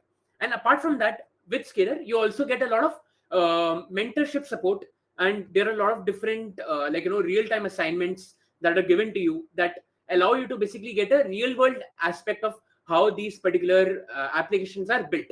So again, we'll be running some polls, and if you're interested to learn more about how you can probably gain those knowledge, we'll be sharing all those polls with you in a bit. But I just wanted to also bring up one quick chat, and that's basically I just wanted to show all of you one quick one quick Slack channel, and then we'll be taking a break. So let me just quickly share this particular Slack channel with everyone and quickly show you that within Scalar, like we have this particular something called as these daily success stories, where you'll see that a lot of people are being placed, right, and they're getting really good packages. Again, these are all Scalar learners who have again learned all these particular technologies from scratch, DSA, data structure algorithms, and system design, and then they basically get placed in all these really great companies. So just want to share that. So if all of you are interested, we'll be launching some polls, which we will basically share with all of you if you are interested to probably just interact with Scalar team. But now we'll take a 10-minute break, and after the break, we will come back and we will discuss about the practical implementation of Docker, and of course, we'll be discussing about all of this. Over to you, Dipansh. We'll now have a 10-minute break. Hey, thank you. Thank you for that. I'll take it over from here. Yeah, cool. Folks, we have a poll running, so make sure you click on, yes or maybe later. Again, as Shivai said, right, if you have any doubts regarding which companies are hiring, that too in the basis of the not so good times. Literally, we have, uh, I think Meta laid off recently as well, and there are big giants leading recently. People are talking about recession. So if you're genuinely worried about all the things happening and which companies are adding and what are the placements out there and should I upskill at this point of time, any questions, just make sure you have your questions ready and click on the poll, and our career counselor will get in touch with you and you can take it out from there. But again, before you get the call back, make sure you have all your questions ready and little you can bug the red. Few more seconds and I have a fun activity for you. Not activity per se, I would be asking a few questions. Let's keep it interactive. You can use the yes or no buttons and we can take it away from there. Which company is hiring right now? As said, right, Shubhankar Kumar, companies are hiring. In fact, the tech giants, Meta, Facebook, sorry, Meta and Facebook are the same. My bad. Meta, Google, Netflix, Apple. Go to their career website or the page and look at the positions they're hiring. They are still hiring. It's just that they're restructuring. That's the whole point, right? Few teams or the operations teams or any other teams is being they're cutting cost and they're investing in some other teams. It's just that the bar has been raised up. You need to be upskilled to hiring for that position. Jagdeep, no, we won't be getting recording. Shubham, this is not a break per se, but again, Shiva will be coming back in a few minutes. So, do you recommend this course for a person without coding background? Definitely, yes. People who have been non-coders have got into this program and they have been benefited it. So, I would definitely recommend for them. Cool. I think we are done with the poll. Thank you so much for the poll. Right now, I'll be asking a few questions. Give me a quick thumbs up if you're working with backend architecture. Yes. Give me a quick thumbs up. Yes. Backend, yes. If you're not, go for no. Okay, a lot of no's, a lot of yes. Okay.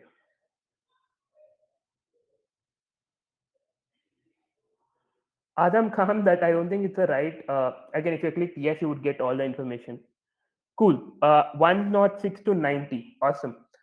Do you know the difference between full stack and front end? Give me yes. If you don't know, give me no.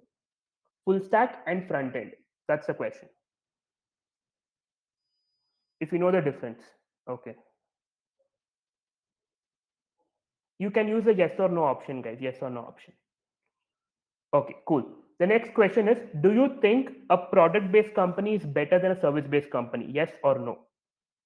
Folks, if you spam the chat, we will have to disable your chat. So please don't. Do you think the question is a product based company? Do you think if it's better than a service based company? Yes. If you don't think that's wrong, you can go for no.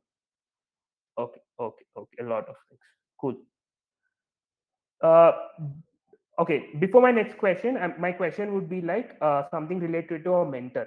So a mentor here, I would say is if I'm working currently in a company, I would see mentor can be varied, right? It can be your relative, it can be your colleague, it can be your teammate, it can be your manager. So mentors can be in varied differences or in your varied personalities who can help you up with your career, who can help, you can give you tips, who can give you career paths. what to do, how to prepare, etc., etc. So do you actually think, for a person, especially a corporate person, do you think a mentor is required? Give me yes. If yes, give me yes. Do you think mentor is important? Basically, that's the question. Do you think a mentor is important for your life? Okay. Devanshi, there are people are spamming in the chat. Can you just ban them or disable the chat? I would need a personal mentor. Cool, cool. Awesome.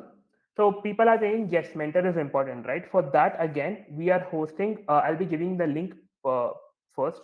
So I think yes, we are hosting a mentor session where it is 1:2 or 5 or 1:7. There'll be one mentor, and we'll be having a 1 hour dedicated mentor sessions where they're gonna cover up the career roadmap you can take. You can literally unmute. It's a master class. You can't do things here, right? You can't unmute and talk to the instructor or mentor. There in that session, you can actually unmute yourself and you can explain where you're at your career, what you can do, and it's a little Q&A session. So it's going to be 1 hour, and we will that's our type of form. So what we are going to do is, if you're a backend engineer working in a service based company, we'll make sure that a backend engineer working in a product based company can help you out. So that is one. Again, this is not you try it out for yourself, then you can judge how is the session, what is the session. So that's the whole mentor session about. It's going to be very personalized. If you are 0 to 3 experience, we'll make sure that, and you're working in full stack, we'll make sure that someone with 4 to 6 years of experience in full stack is going to come and is going to mentor you in that session. That's how personalized it's going to be. For that, you need to fill the form, 5 questions basically. And if you fill the forms correctly, all the fields are correct, you'll be getting a WhatsApp message or an email from us. It's a free session. Shanmugapriya, it's a free session. It's completely free, zero cost. My third question was, I think, do you think a product-based company was better than a service-based company? That was my question, I guess. I hope you clear about the mentor session, right? The link is given in the chat. Again, if you want, I can give it to you again. So the ratio, again, very limited, guys. If there's one mentor, you will have only 5 or 6 people, not like 1,800 people right now. So if you are looking for a mentor session, and where we will be exactly putting you into that category. If you're working in backend, we make sure a mentor, a person who has backend architecture, much higher level experience in a good product company, will come and take your session. Similarly, if you're working in a support engineer or QA and want to shift to a front end engineer, basically into development, we'll make sure who has done that, who has been there, done that, that person comes and take you mentor session. So it's going to be basically different buckets. For that, you just need to fill in the form, and these sessions are going to be started next week. So we'll be getting a WhatsApp or an email. Make sure you reply to them when you get it. But it's a completely paid session. And then sorry, completely free session. My bad. It's completely free session. And one more thing was limited seats. 1:7 or 1:6. That's the ratio we're going to have. So if you miss it, I don't know when you're going to get back to the session. So make sure you fill it. Cool. Any other questions in the chat? We can take it up by the time Shiva is back. Tell me more about DevOps. I think Shiva is the right person. He's going to tell about it more. What is the current scenario of jobs in IT industry? Again, as Vishal, I said that, right? People are getting laid off. That's the inevitable truth which you need to be aware of. Recession, or we might go into recession, we might not go into recession. All the talks are happening, but at the same time, placements are happening. That is also the truth. So I think Shiva showed you the proof, right, about the placements happening as well. So every day we have the bot running and skill runners are getting placed. So I think, yeah, Shiva is back. Over to you, Shiva. All right, I think is the break good for everyone? Can we kickstart our next phase now? Um, yes, I think we can do that. We can continue the class. But before that, again, I just want to give a quick reminder to the people who joined late. So I'm sure I made a very, very interesting announcement at the beginning of the session, and a few of you all joined late. So there is a free session which is going to be taken by Anshuman Singh, who's the co-founder of Scalar. I had posted the link earlier, but I'm again doing it, pinning it in the chat box for you guys. So do not forget to register for the class. Also, I'm getting a lot of questions regarding the notes. The notes will be shared after the class on the WhatsApp group. I'll be sharing the WhatsApp group link also by end of the session. And the recording is not available for everybody. It is only available for our paid learners. You'll find it on your dashboard. So I hope I'm clear with that. And yes, about the certificates, you will also get the certificates after the session ends. So you can go to the registration page and find it over there. Hi, Sneha. Okay. So, yes, I think we'll be taking up other questions. I am already seeing so many questions here. So, let's discuss all these questions. We'll have a dedicated session for the Q&A after we complete the agenda for this class. So, please post all your questions in the questions tab. And yes, we can. I would now like to hand it over to Shivai again to continue with our class. All right. So last we basically left off with talking about the Docker architecture, right? So essentially, just to kind of revisit what we started off with was that the Docker CLI is what you as a developer will interact with. Then, of course, you will have the Docker client, which essentially is serving your requests that you are sending via these commands to the Docker daemon, and the Docker daemon will interact with the Docker runtime, the container runtime, and the container runtime is what is responsible for being able to have set up your containers and spin up your containers, right? So that's the main idea of the container runtime. And so, like, let's say if you have a Docker run command, a Docker run command is used to create and run a Docker container, start and create, run a container. So that request will be sent to the Docker daemon. The Docker daemon will send that to the container runtime, and container runtime will spin up a new container, allocate all. Sorry to cut you, Shivai. You are not sharing a screen, I think. Okay. Yeah. Yeah. Let me share. My bad.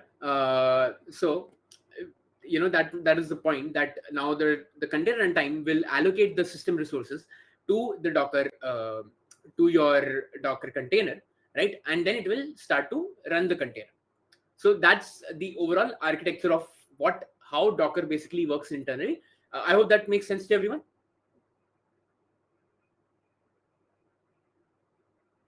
And in case anyone has any questions, we can probably revisit this at the end. Like, we can revisit the architecture at the end. Right now we will start with the practical implementation. I hope that's fine with everyone. We'll summarize that at the end. Yeah, we will revisit it, don't worry, we will revisit it. But just okay, I'll repeat the last part. So as I mentioned, that at the top you have the CLI. So the CLI is where you will write the Docker commands, right? You will write the commands. So the CLI will then interact with the Docker daemon, right? So the Docker daemon is kind of the brain behind Docker, right? It's like the brain, it's the core. So once you, let's say, send any request from the CLI, it will go to the daemon, and from the daemon, the request will go to the container runtime, right? And the container runtime is responsible for creating, deleting, allocating new containers. So let's say that you run the Docker run command. You basically execute the Docker run command. So the Docker run command is used to start and run Docker containers.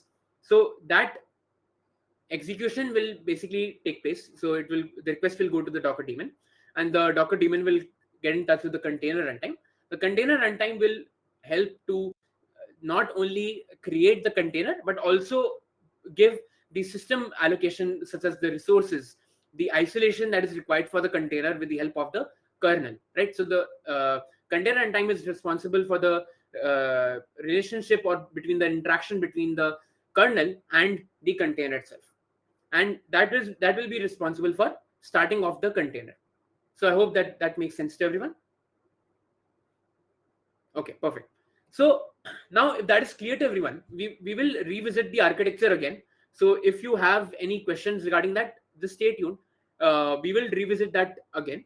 But right now we'll basically talk more about how to kickstart your journey into Docker, right? How can you get started with Docker?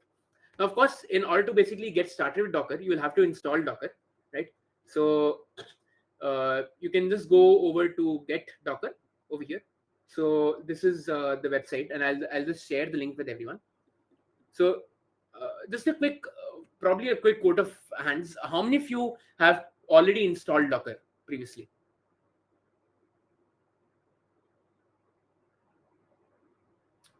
So it's, I mean, quite a few have not, quite a few have. So just a quick point regarding Docker. So primarily the way that Docker, again, as I mentioned, right, that initially most of the technologies that we see, right, most of the developer tooling, most of the languages, most of the dependencies are primarily built for Linux. So even Docker, when it was started, it was initially is my screen not shared? Okay, my screen is shared, right? Okay, fine, perfect. So initially, Docker as a tool was created for Linux. So you can install Docker locally in your Linux CLI and run that. But if you want to install Docker for Mac OS or for Windows, you have to install something called as Docker Desktop. So you can simply just install Docker for your dedicated operating system. So for example, if you download it for Mac, you can download it either for the Silicon Mac chip or the Intel chip. For example, if I start to download it for the Intel chip, it will start to download this particular app. So of course, like for me, I have already installed it, and this is how the Docker desktop actually looks like. So let me open up Docker. So we'll start to execute. It's over here. You can see the Docker desktop. Let me just open up Docker desktop right now. And let me just take up a look at one of the questions that came up. Uh, Not cross-platform, yeah. So this is basically Docker desktop, and it's just starting right now. So over here, what you'll see is that we have like the list of containers, we have like images, we have like these volumes. We'll talk about like what are volumes, what are images, what are containers in just a short while. But it's very important to understand that particular concept so that you can also create your own containers, right? So we'll be discussing that. So right now, don't worry about the Docker desktop. So the idea is that once you install Docker desktop, you should also be able to access the Docker command on your CLI. So if you type like Docker command, you'll be able to see. So for example, if I take a look at like Docker help, probably. So if you want to just know about certain things, you can simply just say Docker help, right? So that will you can like look at like, let's say, Docker top and then help to basically get to know more about any particular commands and what do they do. So you have all these particular commands, but the idea is that once you have Docker up and running, you can also access Docker with the help of the CLI, right? So we'll basically talk about that. But right now, has everyone been able to understand that you need to install Docker with the help of Docker? So just go to docs.docker.com, and you can install it for either Linux, Windows, or Mac. Okay. Now, once you have installed it and you have set it up correctly, you should be able to, as I mentioned, access Docker using the Docker CLI. Right now, yeah, command prompt, exactly. You can install Docker on Windows as well. So you can install Docker Desktop, and for Linux you can have Docker Desktop as well as you can install it. Normally as well with Docker. Okay, so now one important thing that again we'll come back to the theoretical part, but it's not really theoretical part. It is essentially going to be very important to discuss this Docker file part, and we'll understand this. So it's super important. Like this is probably the most important part of entire practical implementation of Docker. So our entire implementation will be based on this particular slide. So I'll request everyone to be very attentive and understand this in one flow. Again, if you have any questions, feel free to ask at that point, but we'll understand this particular part. So see, we understand that what is a container. At this point in time, I hope that everyone understands what is a container. A container is this particular isolated environment which has your application code, it has the dependencies, and it can run inside of this isolated code. And of course, you can connect it with any database and whatever, like what you want, right? So that's the container. Now, in order to basically create a container, there are some prerequisites. And in order to create a container, you require something called an image. Now, even before an image, how you basically create that image, we'll talk about like what is an image in just like a couple of minutes. But first, we basically start by defining that what are the characteristics of your container.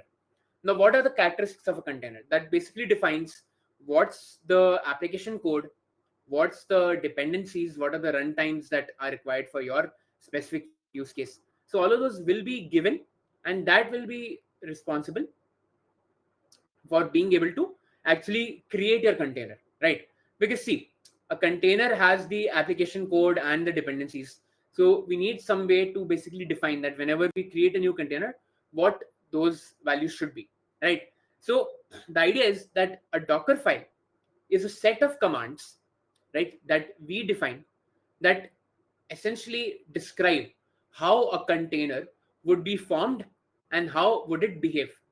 So in this example, if you take a look, like this is basically part of a Docker file where we are saying that we'll have an Ubuntu image and we will update it, we'll install Python, we'll install Flask, we'll install MySQL, and then we'll start an application, which is basically a Django based application.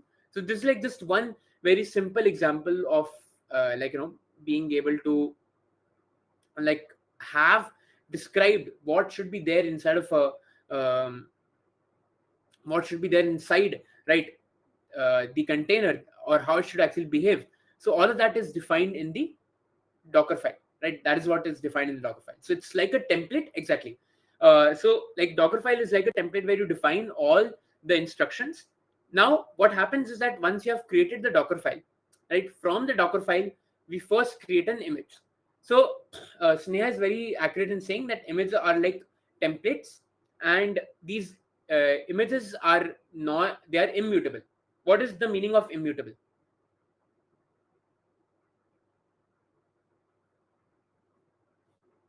Cannot be changed, right? So that's actually correct, right? That an image is, or immutable, it means that you cannot change it. So the idea is that with this image, right, what would happen is that your entire piece of instruction that basically describes how container workload would run, now this will basically just create this immutable template, right?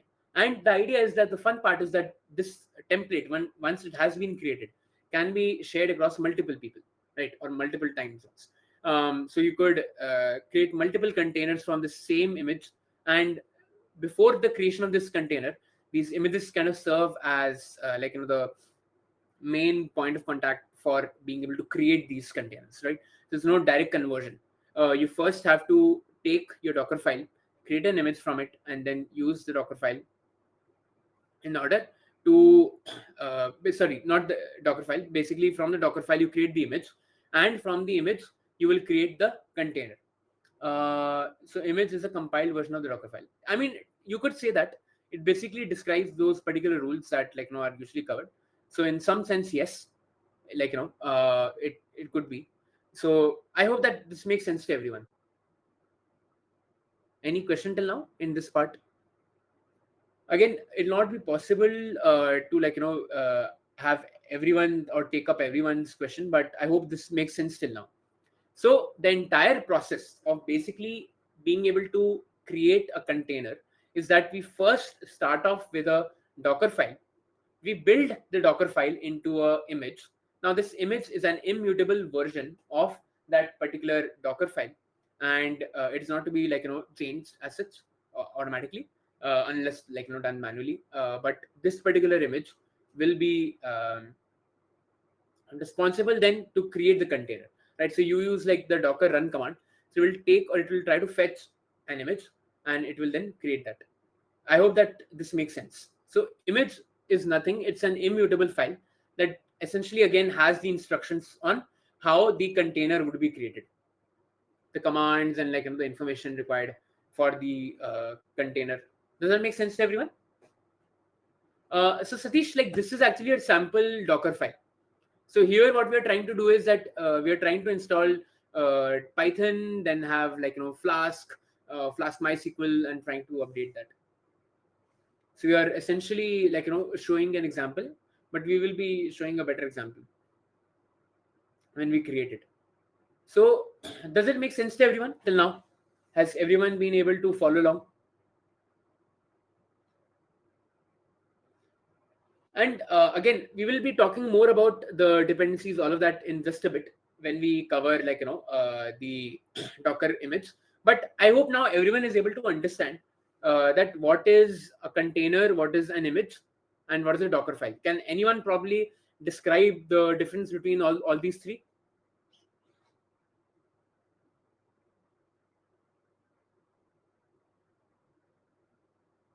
Suraj, regarding the entry point, we'll discuss that. Okay, Docker file is instructions, yes. Then what about others? Container has the application code and the dependencies, yes. Image is the immutable version of the Docker file, and container is the isolated. Yeah. So idea is that you basically create containers from images. So containers are created with the help of images, right? If you want to like create a new container, you will be creating it from the scratch of an image, right? And again, to basically create the to basically create these particular containers, first you'll start off with a Docker file, which has a set of orders or basically instructions to create a Docker file, right? And you can then submit that to basically go ahead and build your Docker details and to basically build it into an image. And now this image, since it's immutable, it can be shared in multiple areas. So I hope that that makes sense. So from the image, you basically end up creating a container. And yeah, so that's how it works. Let me know if there are any questions till now. If not, we'll move further, right? And we will discuss about this particular architecture in just a bit. But first, let's also understand that what, like, we'll just go to docker.com right now. Let's go to docker.com, right? And specifically, let's take a look over here for the Docker. Let me just, okay, Docker. And again, if there are any questions, we will be discussing those, and we'll be looking at the architecture for this again at the end. So just stay tuned for that, right? With the help of the Docker file and all. So we'll be covering that in just a bit. So what I want to primarily show to all of you is, and I'll just quickly sign into this particular account. Give me like just a second.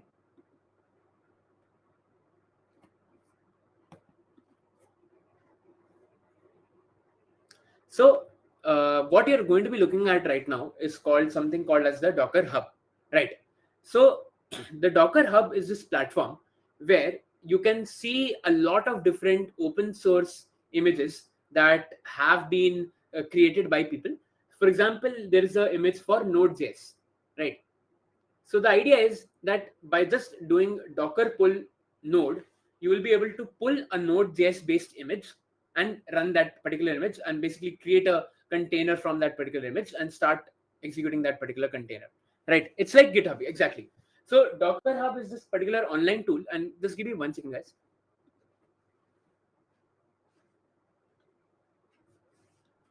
All right, my bad. So Docker Hub is this particular online place similar to how we have GitHub, right? So Docker Hub consists of the world's most famous, like some of the most famous softwares that have been packaged as image, and they of course can now be very easily containerized, right? So for example, there's Node, there's also like Python itself. You can see that there is an official image for Python. So you could either download Python locally in your machine, or you could simply just run this particular container anywhere you want, and it will work pretty well. So that's one particular point to keep in mind. So Docker Hub is nothing but just a registry where they will be able to look at all that. And one question that has been asked is like, what are these tags? So like very similar in open source, what happens is that there are multiple versions of a software, right? With every new version there will be an update to the version number. Does that make sense to everyone? Like, does everyone agree? Yeah.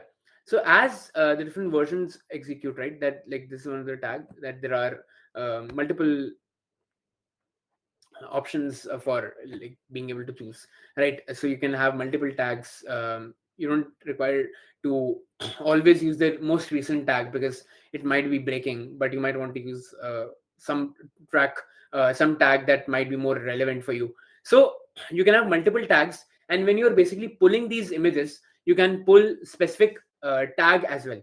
By default, whenever you pull the image, it is always the latest or the default tag version, right? So we'll see all of that in today's session.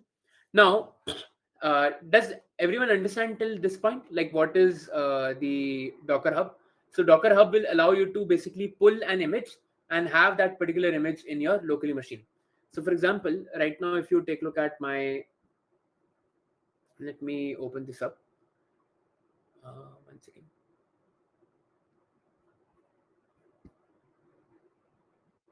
All right. So one of the main points that I wanted to kind of discuss over here is that it's not just about the it's not really just about what type of image you're getting, right?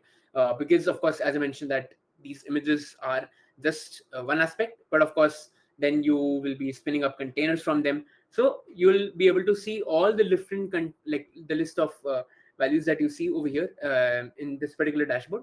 So that particular dashboard, I think it got closed, but let me just quick check if I have access to it. Oh yeah, I have access. That's fine.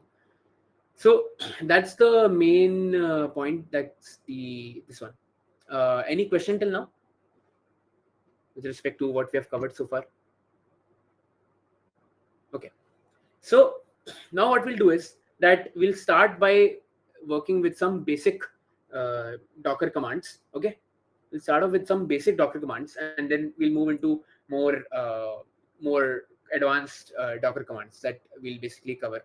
So as I mentioned, that we of course can start off with basic requirements of Docker. So now let's say that we'll first start with Docker help, because that essentially gives us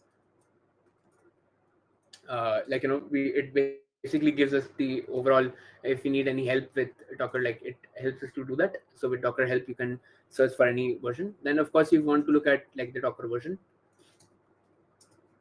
so you can take a look at what's your Docker version. And if you also want to like have some info about, you can info it over here, right? Both are pretty much the same. And then of course the Docker pull, right? So Docker pull essentially allows you to go ahead and copy, and wherever that particular image is existing, it's going to be a private registry, let's say. So that particular image will then be used in the Docker pull in order for this particular value. So if you do something like Docker pull, and I was trying to basically pull uh, one of let's say Python, probably the Docker pull Python. So right now what we'll do is that it will start to pull Python, and what you are seeing is that all of these particular things that you see, these are called as layers. And the idea is that when you have a very large image, you might want to download like specific version. So in that case, of course, you can also go with any accessory, like for example, I think it's over here. So let me just confirm. Yeah. So you take a look at all these different versions, but with this thing, let me just quickly cross check one thing.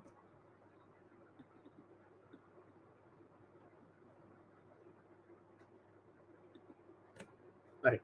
So I mean, you can of course download if you want. I'll just cancel the download right now. Yeah. So I'll probably just have to check. That's fine. But you can do something like a Docker pull.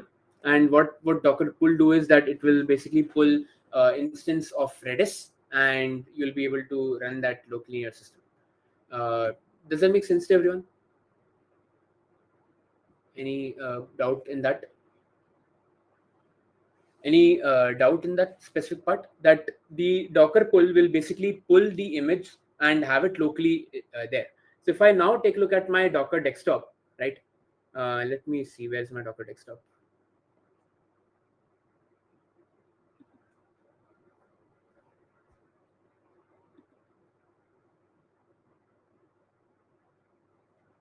So let me just quickly open up Docker desktop.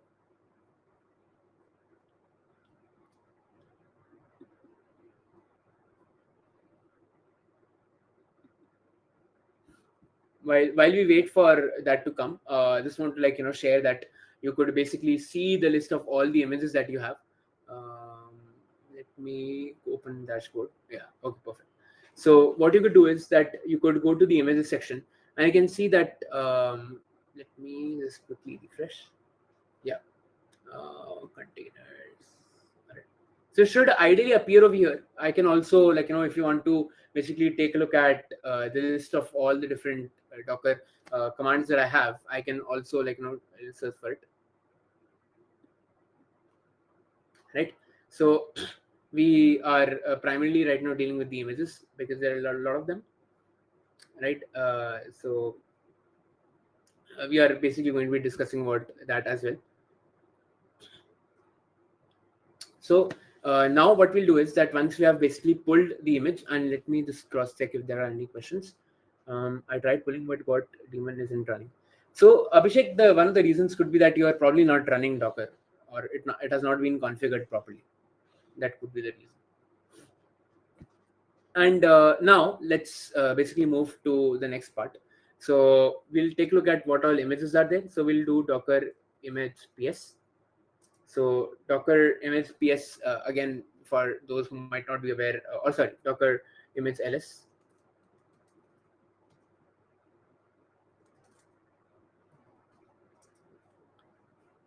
Docker image ls.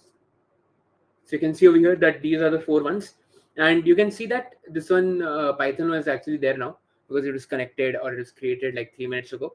So Docker run that worked well. And then we have this thing, fifth. Now in this case, what we can do is that once you have gotten the this sign up, now the next part is that we also want to run this particular image, right? Because we have the image with us, and now we just have to simply run it. So that's the next step. So I'll go ahead and clear this. And now we'll also take a look at how to run this. So we saw that basically the Docker pulls, right? And what we want to do is we want to, of course, uh, run it. So we can say let's look at Docker images. We can take a look at all of that. But what we need to now discuss is that basically how do we run this particular image, right? So in order to run a particular image, we'll just simply go ahead and do run Docker run, and with the Docker run we will provide the URL that we had. So in that case, the URL will be so not the URL basically, but the name of the image or the size of the shirt that we have basically given. So in that case, I think it will be in order to basically just demonstrate this, we'll take up this thing. So let's say that we run Docker run Python.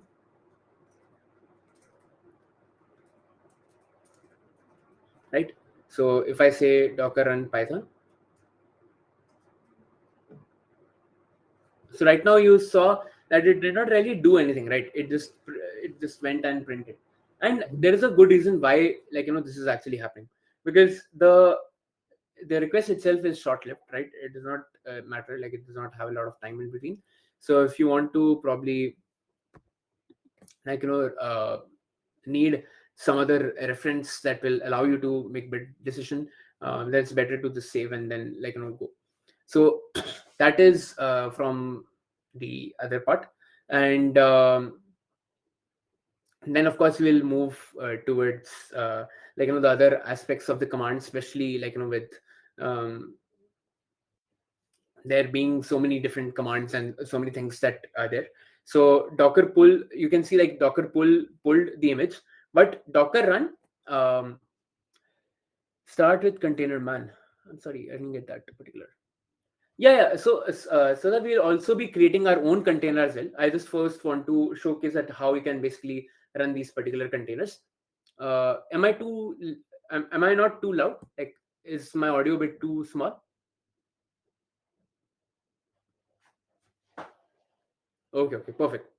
So now what we'll do is that instead of having the Docker run just Python, we'll basically run it in an interactive mode. So if I do something like Docker run and I give it the tag -it, so -it basically means that we are able to run it in an interactive mode. And with an interactive mode, you are able to also actually see the logs. Because see, by default, what happens is that all these particular processes run in the background, or sorry, they will run in front of you, and then they'll not run. So we have to specifically request for being able to have those particular items. So let's say that if I do Docker run -it, same. But this time, as you can see, that it is basically running it inside of an interactive shell. So I can say anything over here, print.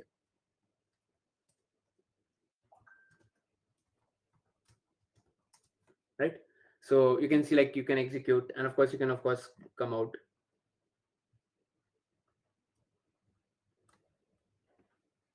Right. So I'll just clear this out.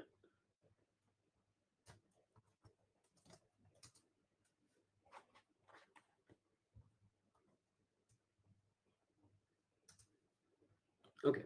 So now once I've exited out of it, now I'm again out of the container, and the container will basically stop running. So in order to just visualize this, how this actually works, let me open up a new tab and start to again run this particular Python container. So now if I take a look at all the list of containers that are already running for me, right? Let me probably bring that up. Probably in the Docker desktop. Let me open the Docker desktop. Second.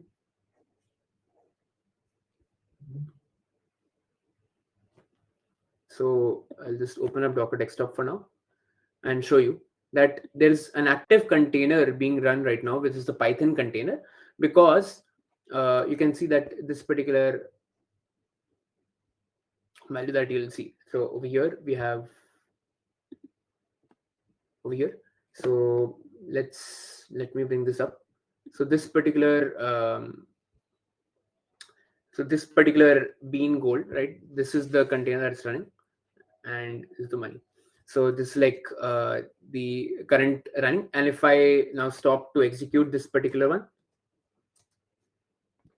it'll stop. So if I go to my CLI and probably refresh this, so you can see that now it has exited, right? So at least with the IT mode, which is the interactive mode, you basically get the capability of being able to run your particular container in a isolated environment. Does that make sense to everyone?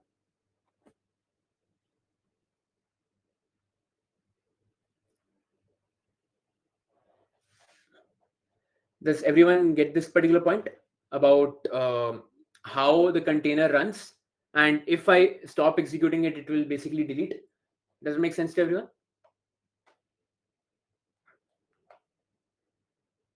All right, perfect. So what does not make sense? Yeah, we will be explaining how to write the Docker file as well. That's basically the next thing that we'll be discussing. Now, we have discussed that how you can basically run it. You can also actually take a look at what all processes are basically taking place. So the Docker PS basically tells you what all different currently running processes that are there. So for example, there is this one process over here, which again, it's a bit difficult to say. That's that, but this gives you like what all current processes are actually running right inside of your Docker. So what all basically container processes are running. Now you can also do something like, let's say there is Redis as well in inside of Docker. So if I take a look at Redis, right? Redis, how many of you know what is Redis? Uh, it's a DB, right? It's a caching DB. So you can actually also run this as well. So over here, what I can do is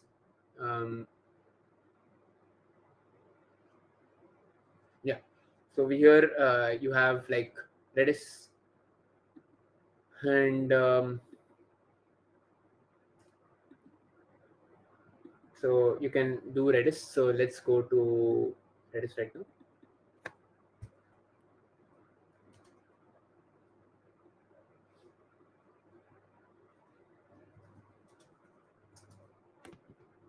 So this is the official image. So you can simply just do Docker pull, right? And then what I'll do is I'll go ahead and copy this particular part. So I'll copy this and paste it over here. So when we pull again Docker, we are basically pulling. Let me just quickly take a look. So actually, right now, what we are describing over here is we are showing you two different commands. The first one is what is Docker pull. So Docker pull will basically allow you to fetch your image from a particular registry. In this case, we are doing it from Docker Hub. Container will be created once we run that particular image. Again, how many of you have understood this particular slide of the Docker file building into an image, building into a container? How many have understood this part?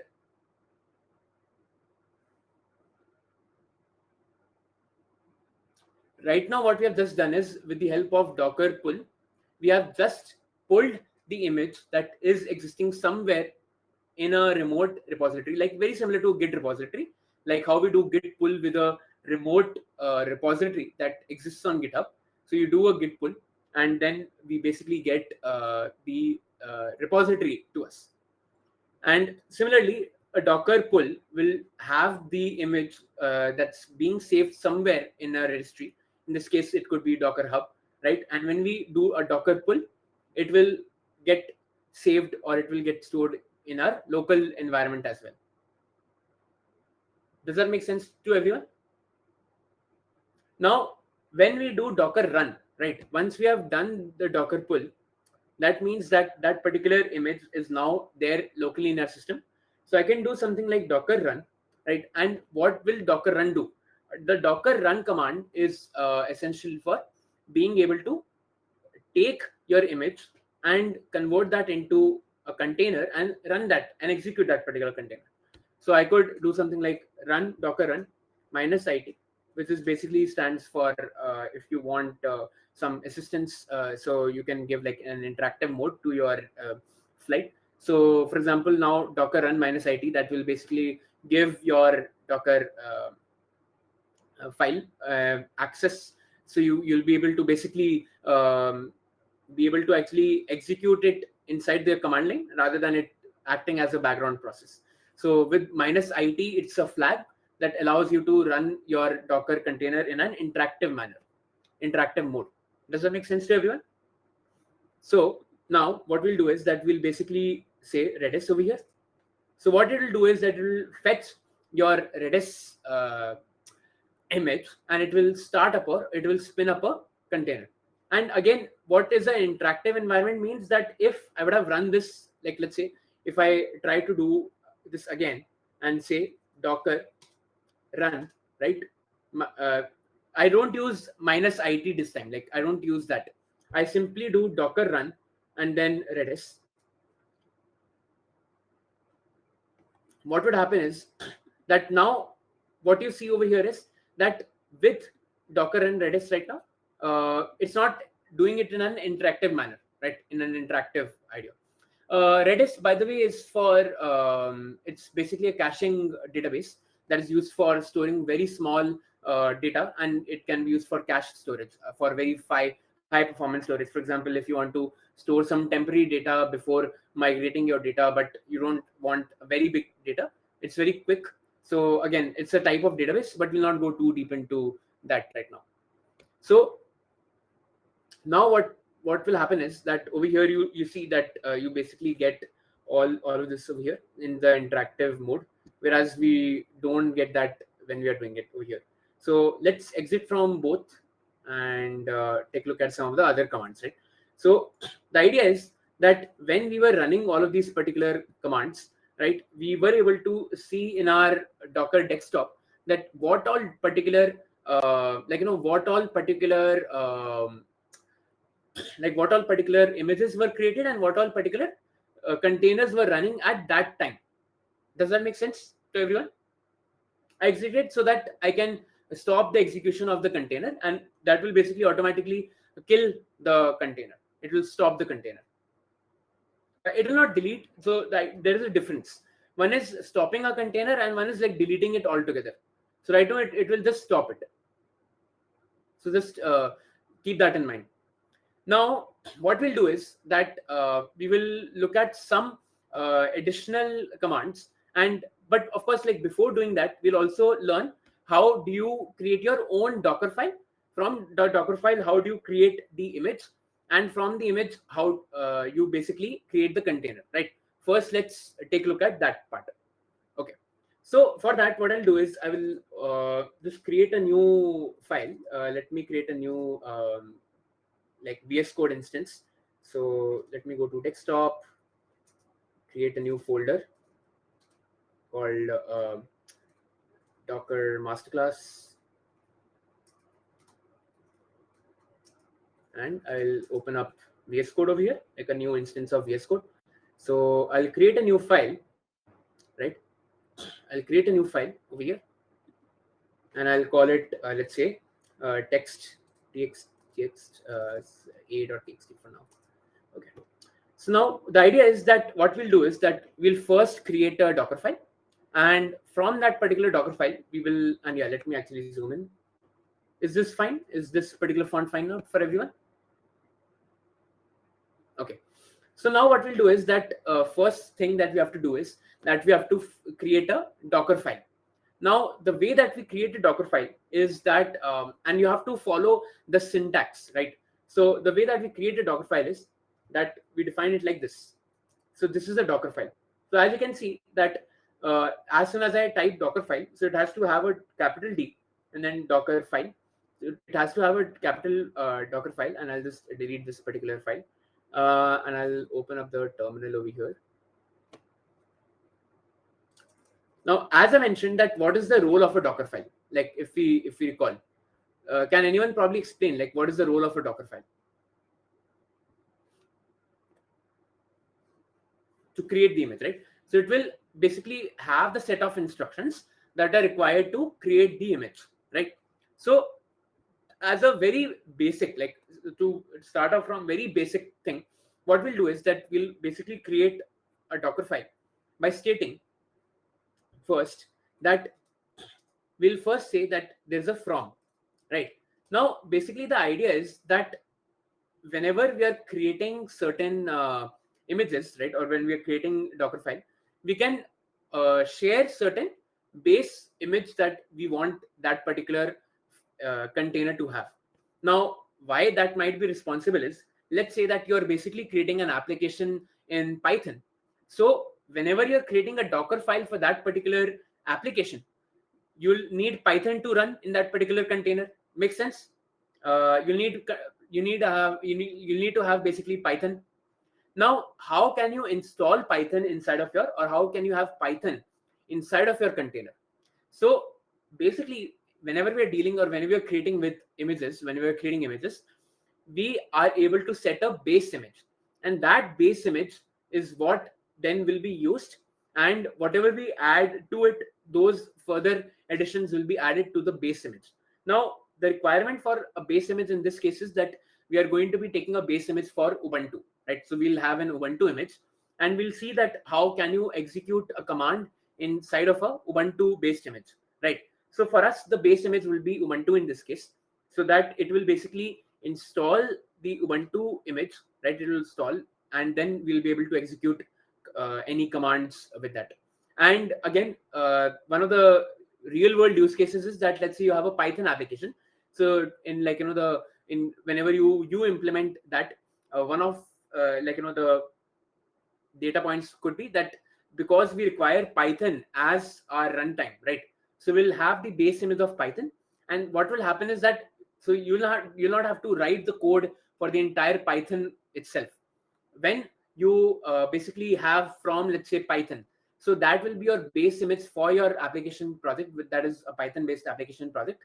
And the and basically, like, once I do this, what will happen is that your Python image by default will be installed in your container, so that it gives you the Python runtime environment for being able to execute your program.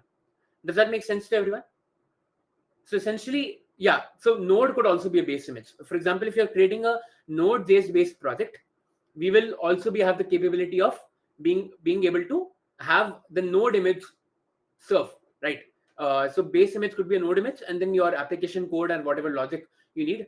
So in this case, as our first example, we'll basically build two separate examples. One is a very simple example. So over here, what we're dealing with is that we'll install the Ubuntu image. So the Ubuntu image will be our base image in this case. And what you see over here is that this is the name of the image, and then we have the colon.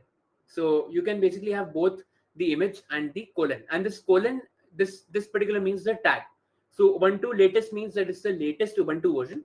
But if you take a look at other Ubuntu versions, you can see the list of all of them. And if you want to work on this on like some other version, like, you can always go with like Mantic, Devil, whatever you want. But the Docker pull default one will, Ubuntu one will basically give you the private one. So we'll just use the default one for now, like the latest one for now. And once we have done this, so this is like the first step. So it will consider the Ubuntu as the base image, and then what we'll use is the cmd command. So the command, or the cmd command, essentially allows you to execute some command that inside of your container. When the container spins up and gets created for the first time, if a Docker file has the cmd command, it will essentially execute that command and it will run it, right? So for example, cmd over here could be we can start off with, let's say, and again, this is a command, right? So it could be something like npm install, or one of the suggestions that is being given to us by Copilot is echo hello world, so that you can print hello world. Now, typically, whenever you deal with any CLI, right, you write like this, right? Npm install xyz, or you have something like npm install coaching. I mean, I'm just giving like an example, or you might have some other kind of a issue.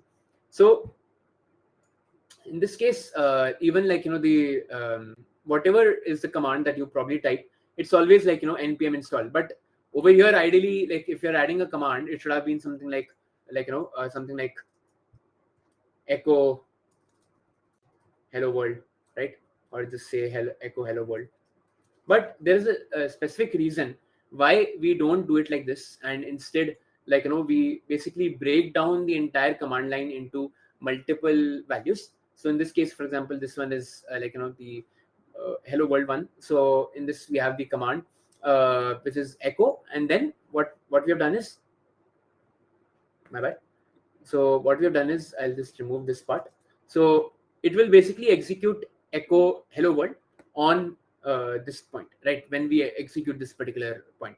But again, the main point is that it will just execute the echo hello world inside the Ubuntu container that we basically spin up and run.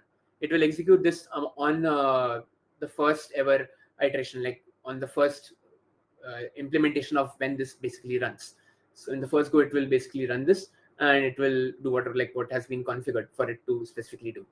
So once this particular Docker file has been created, and again, if anyone has any questions, please do wait for it, and then we will see that how from this particular Docker file we are able to create the image, and then from the image we are able to create and run the container. So just stay tuned for that. We'll see how that basically happens. So now, in order to basically go ahead and build the image from this, so if you look at this particular diagram, right? it says that we have to use the docker build command. So with docker build, we are able to basically build an image from a Docker file. And how we do that is over here. So I'll just clear this particular issue. So what I'll say is, let me say over here, docker build. Now again, there are certain criteria that we have over here. So apart from like doing the docker build, we need to basically give it the minus t tag. So this minus t tag is primarily used at because we give tags to our to our to our image. Then I can give it an image name. So I can give it my image, right? So I can give it a my image, and then I can give it where are the steps, or like where we want basically this particular image to get stored. What's the location? If I just put dot, it will just take the default location, will not go to the up and D, but I can update it over here. So the idea is that you use docker build, then minus t is to basically just mention that it's a doc, it's a tag. So you can basically provide tag to it, and then this particular dot means that you just save that particular image that gets generated over here at this location. So if I go ahead and run this, and what it also means is that it tells you the location of where exactly your Docker file exists. So since I'm running this inside the same location as my Docker file, so in this case I'm giving dot. If my Docker file would have been in some other location, and then in that particular case, okay, am I not in the right directory? Okay, let me just confirm if I'm not in the right directory. Let me open up a new terminal and go to this particular. Actually, I am. Yeah, I was. I don't know why you mentioned, but now let's actually go ahead and execute this. So it has started to build it, right? So it will now go ahead and build this particular Docker file. And now, if I take a look at my Docker images, if I take a look at all my images that I have, you can see that there's this my image that was just created 6 seconds ago. It is given this particular image ID, and this is the name of the image. The tag by default is latest. So if you don't give any specific tag on your own, by default, it will always give the latest tag. So of course, if you want to give like a specific tag, you can give you can basically give like a specific tag if you want. But if you don't give it a specific tag, then it will by default take the latest tag, right? So just keep that in mind. Does it make sense to everyone? The reason why it's 27 MB, again, that depends on, because there are multiple things in it, right? So there is like the base image that we took, which is basically the base image for Ubuntu. That's one of the reasons why it is there. And yes, I'll be sharing the cheat sheet and all the different resources at the end of today's session. So stay tuned for that, right? Now, what we'll do is that after we have basically gone ahead and created our image, let's also run this particular image, right? Because we have to also run this. So again, if you want to go ahead and run it, we'll just do docker run. And in this case, we will just simply go ahead and run this. So let's try to do that. So we'll say docker run. And then in this case, with docker run, basically what all parameters you want to give. So the biggest parameter you have to give is the name of the image, right? And of course, if you want to run it in an interactive manner, you can do that. So let's try to run this in an interactive manner and give the name of our image. So in this case, it's my image. If I run this, you can see that it basically prints hello world, right? So it ran exactly as we wanted it to run. Now you can go ahead and publish this particular image inside of, let's say, something like Docker Hub. If you want to basically publish this particular image. Yeah, so interactive basically means that over in this case, what would happen is that when I run docker run minus IT, that means it's an interactive mode. If I don't give the minus IT, then it will not print. So if you see, right? So in this case, it is. But in case, like, let's say if you were trying to run a Python one. So if I just run docker run Python, right? You saw that it did not run. But if I do docker run minus IT and then Python, then I'm actually able to actually execute that. That makes sense. Yeah, it is like similar to the debug mode. Yeah. it will open like your bash and it will be able to run that. Exactly. Now, so I'll just exit out of this, right? So another example where I would like to showcase. So CMD Mayur was used because the CMD command is primarily used for whenever we are dealing with like if you want to execute certain commands in your inside of your container, so you can use the CMD command.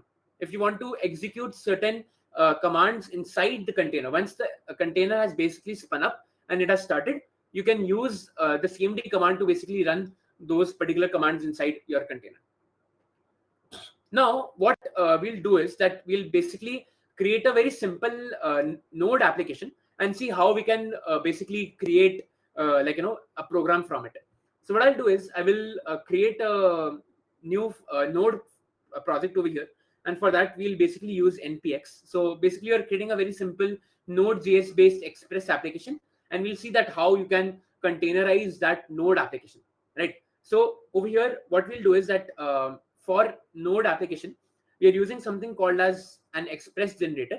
So this is basically what it allows you to do is that it allows you to scaffold a project, right? So it's like a scaffolding technique. What that means is that it will give you a template project that you can directly use. So I'll just call it like, let's say, an express app, right?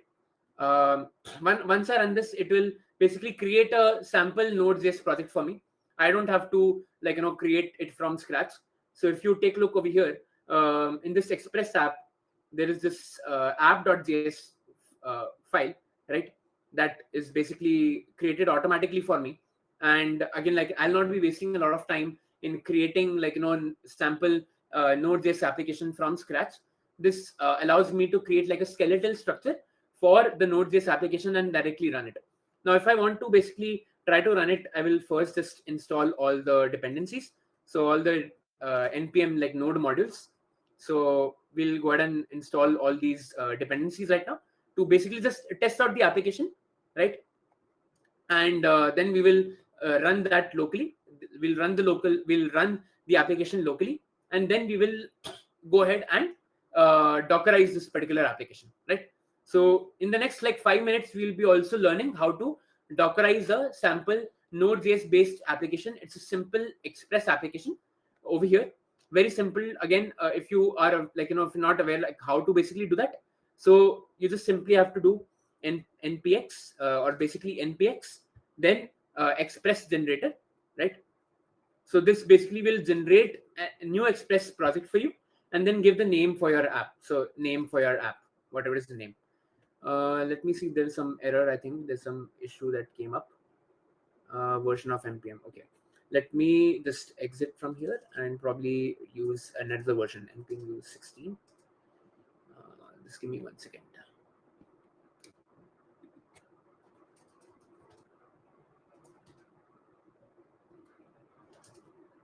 Let me just change the version of node so that we are able to run it.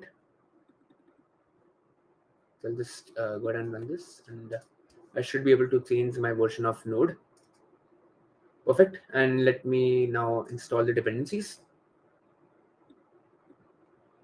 Again, don't worry too much about all of this, right? What we are doing over here is that we'll basically create like a Docker file for our application, just to, and I'll also like just give a quick overview of like what that application does.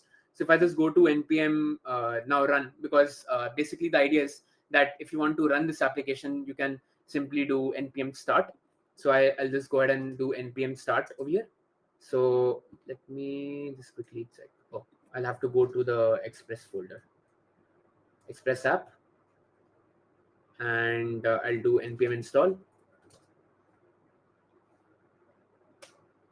So once that is done, I'll do npm start.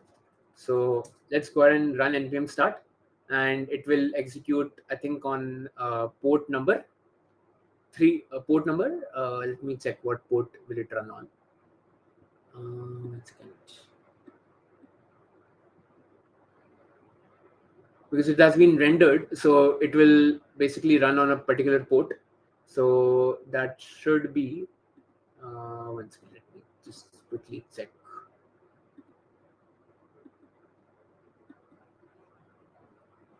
So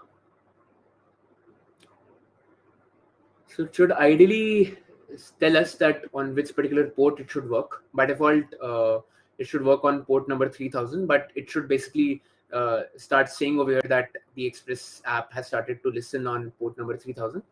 Let me just double check if that's there. So let me just try to probably go ahead and run localhost 3000. So yeah, you can see that over here we have the Express app written, right? So it's coming, Express app. Can everyone see this? Okay, perfect. Now what we'll do is that we'll basically create, so application is very simple. Application will simply just go localhost 3000 and it's serving at this particular port. And again, we'll not go too deep into what's happening in this particular code, but what main concern we have is that how can we basically Dockerize this particular node application, right? So for being able to do the Docker, like to create the Docker file, again, the main process would be that we'll first create a Docker file over here, right? Over here in this particular app. So we'll call it Docker file. And now we'll start writing the Docker file, and I'll close this for now. Now the idea is that we want to basically start creating the Docker file. Now, what we'll first do is that since it's a node-based project, right? So we need, what do we need? We need a node-based base image, right? Does that make sense? Do we need a node-based image? So let's go ahead and try to search for a node image, right? So let's search for node. And now you can see that again, very similar to other major programs, we have node that, so in this case, we have the node image. And we have, like, of course, we can either use Docker pull node, or we could also use something like the Alpine. So Alpine is basically like, a smaller version of your node. So it's like a smaller version of node. So if I currently take a look at what's my node version, I can take a look at what's my node version right now. So it's 16.14.2. So we can probably like use a node 18. So in this case, all these particular images that you see, right, there are like a lot of these different tags. And primarily what the Alpine means is that it's a smaller version. It will not have a lot of the unnecessary dependencies that might be there. So if you just use Docker pull node, if you just use node as the image, it will be larger in size. But if you use Alpine, it's a more stripped down version of the node. It still has the same functionality of node, but if you want to make your image size smaller, typically it is recommended to use the Alpine image. So what I can say is, I can say over here that from node, right? So basically from basically means that what is the base image. In this case, we'll use 18. So 18 is like the node version. So this is a tag, and we'll use Alpine. So Alpine is again a smaller cut down version of the major like node image, and it's smaller. So that will make your overall size of your Docker file smaller. Now, the next step is that, see, right now, where is my code existing? My right now, my code right now is in my local file, right, in my local directory. But I would have to basically also copy over my code into my Docker file as well, right? Because ideally, I have to copy over my application code and also my dependencies in my container. Does that make sense to everyone? Right? So what will we have to do? We'll have to basically copy the working directory, whatever working directory that we have, we'll have to copy it from our local directory into my Docker file. So that once my Docker file basically gets created, it is able to copy over all the dependencies and my code structure into my code, right? So I need that. So let's basically do that. So I'll first define that what is my working directory. So the idea is that we will first copy the package.json file from our from the local file to, let's say, a working directory. So the work dir will basically set a working directory inside my container. So let's say that that particular working directory is under the source code /src. That means that all of my source code will exist inside the /src folder inside of my container image, right? Now the next step is to basically copy the files. And one important thing that I'll probably want to do is I'll create a new .gitignore file, so that we do not copy the node modules. So I'll have the node modules over here. So what we'll do is, and let's actually see if, yeah, I'll have the node modules over here. So now what we'll do is, once we have defined that, okay, this is my directory where all of my source code and all of my dependencies will exist in my program, right? So what is the next step? That I'll basically go ahead and copy the particular files from my local file system to the container. Does that make sense to everyone? Like, does that make sense to everyone? Like, what we'll do? Is everyone able to follow along? Perfect. So what we'll do is that we'll first copy over our package.json file. Now, what is the package.json file? The package.json file in JavaScript contains all the list of dependencies that your particular your JavaScript, or in this case, the node program basically contains. And alongside that, we'll also copy the package.json file, package log.json file. And we will copy this over to our source file inside of our working directory, right? In our source file. So we'll copy them from our local. So these are both in our local file right now, and we'll copy it into the source file directory. Then what we'll do is that after having done this, we will basically go ahead and run npm install, so that all of our dependencies are installed inside of our container image as well. So this will allow us to install all of our dependencies inside of our container image. Now what we'll do is that after we have basically installed all of the dependencies, we'll copy the rest of our files. So in this case, I can simply do copy, and the copy command, what it will do is that this means that all of the files that are there in my current directory, so this will copy over all of my files in the current directory, and it will store them in the /src directory inside of my container image, right? Now, the next step that we have to basically define is that we have to basically expose that on which particular port will the application run, because even for my Docker image, like, once my container basically starts running, it has to run on a particular port, right? So by using the expose command basically means that this is the port on which my container image will basically run, like my container will run. And why do we say it's exposed? Because see, container in itself does not have any any of its own capabilities of networking. So it basically will be responsible for being able to take the networking capabilities of your host machine. Of course, that will be provided by the kernel. So in this case, let's say that we expose it on port 3000. So this is the port on which the container will listen to, right? So once the container basically starts running, the network ports will be defined in such a manner that the container will basically listen to this particular port at runtime when the container starts running. So you could define any port that you want. So we are exposing this particular port. So the container will basically run on this particular port of your machine, right?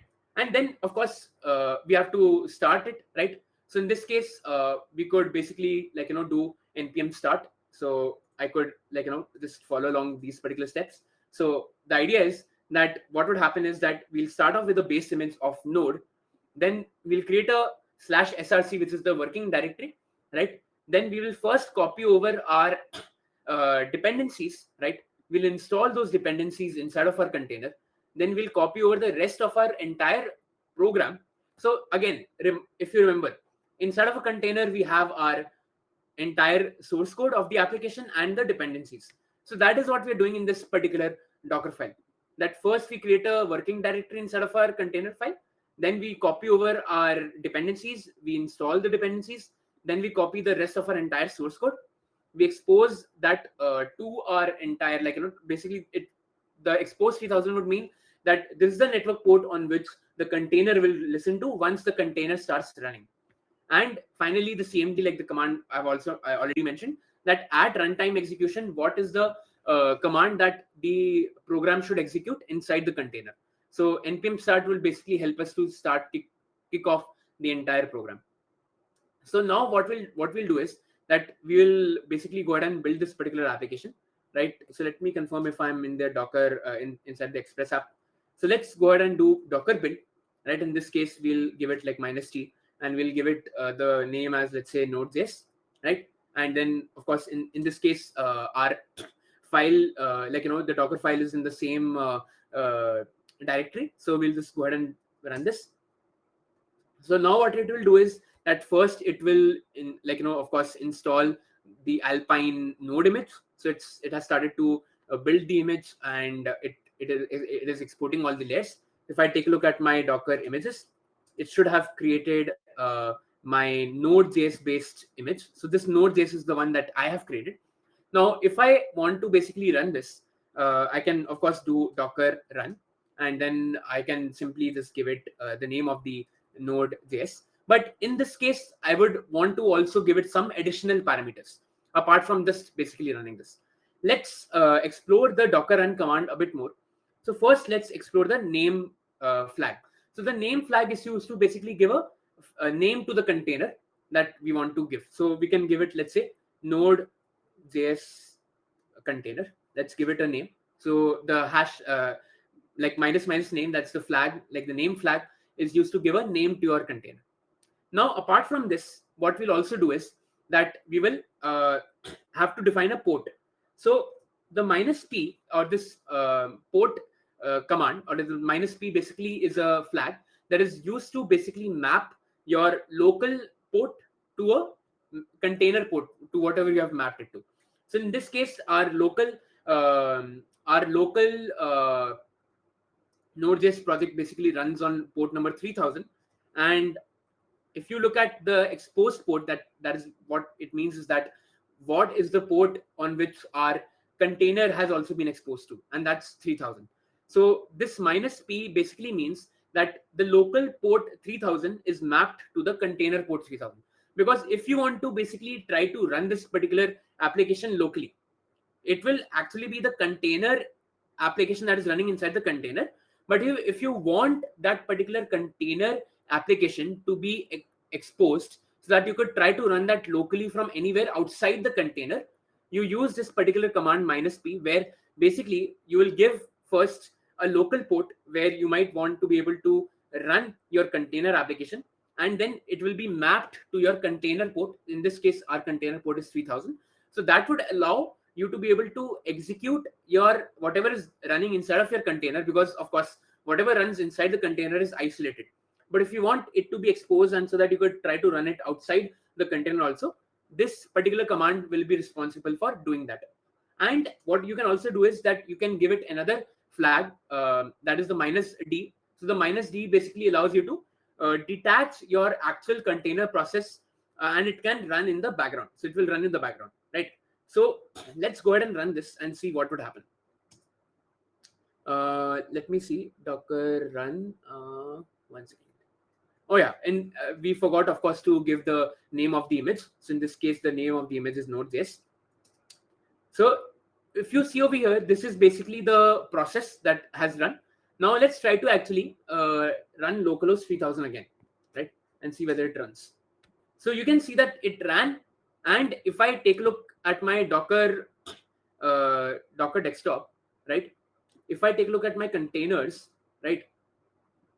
I am actually running my Node.js container, which I just created right now, and that is running.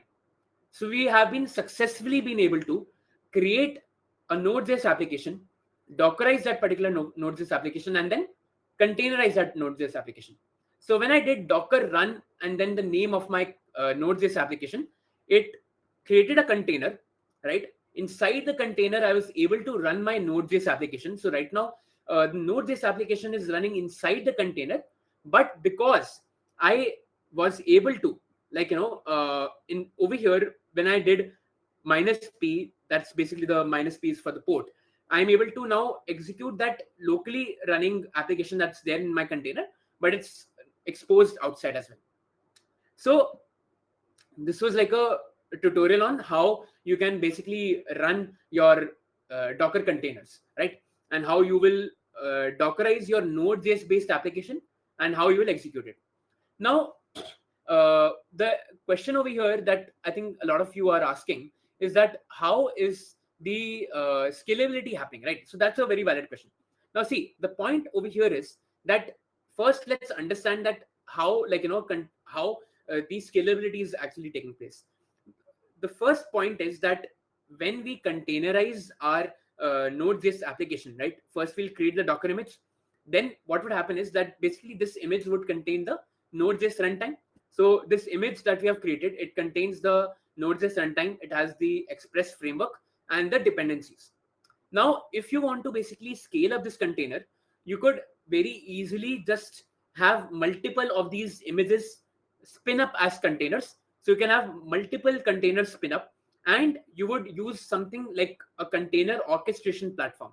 So a container orchestration platform like Kubernetes, where Kubernetes will basically be able to manage multiple such containers and spin up new containers, delete new containers, load new containers depending on the amount of traffic that is required. So today, I mean, today's session was not really about Kubernetes, but to basically answer your question that how, like, scalability is achieved with these Docker containers. So primarily you'll use a technology like Kubernetes, where you'll be able to access and easily create, allocate, delete, and stop containers on the go, depending on how much amount of traffic is there in your application. So with Docker, what is the role of Docker? In order to just summarize, Docker is responsible for containerizing your applications. What is containerizing your applications?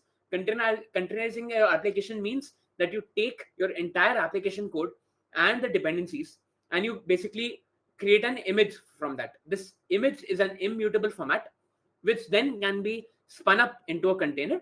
You can very easily just spin up these containers. These containers are extremely lightweight. So as compared to virtual machines, they occupy much less space. Because they are isolated in nature, they do not have that issue of, like, having, like, let's say, mismatch of the dependencies with your host environment, right? So by containerizing, you're basically making your deployment much more faster. Now, how the, like, how basically you would use this inside of a instead of a deployment architecture would be that, let's say, you would have something like of a CI/CD tool, right? So let me actually explain that. So you would have something like a CI/CD tool, right? CI/CD means continuous integration, continuous deployment.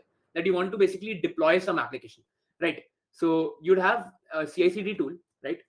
Now within the CI/CD, what would happen is that whenever you make some code change, so let's say that this is your code, you make certain changes to it, right? You make some change to it, right? What would happen is that as soon as you make a code change to it, then you would basically build the code, right? Because every time you basically run any particular code, you build it. So you will build the code, and you would create a new image from it. So a new image. Now this container image can run, you can basically start running this container image in any platform, where you will basically spin up a new container and you will execute that particular code. Yeah, so this is like basically a part of that. But yeah, I hope that this makes sense to everyone. And just to kind of close, this is what we basically covered, right? That with the help of Docker pull, the Docker daemon basically pulled the images, right? Everyone agrees? With Docker pull, what happens? Then with Docker build, we basically took a Docker file and we built it into an image. Everyone agrees, right? And then finally, Docker run was responsible for taking an existing Docker image and creating a container out of it. So I hope that this makes sense to everyone. So this is primarily what I want to cover in Docker. So of course, we probably won't be able to take a lot of the different questions, but now we'll be, like, Devanshi will be having some final polls, and then we'll have the Q&A if you want. So we'll have the Q&A at the end. But over to you, Devanshi. Yes. Thank you so much, Shivai. Guys, we would really appreciate your feedback. So please respond to the polls that you'll be seeing in your chat right now.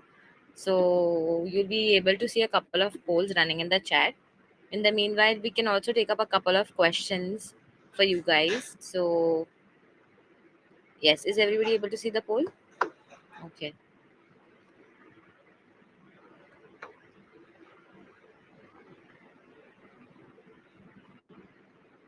Shiva, do you have quizzes? Yeah. Yeah. So let So me let me actually actually open open up up a. a. We'll do this. Sorry. No problem. We'll do it after these 2-3 more polls. Sure, sure. Sure, sure.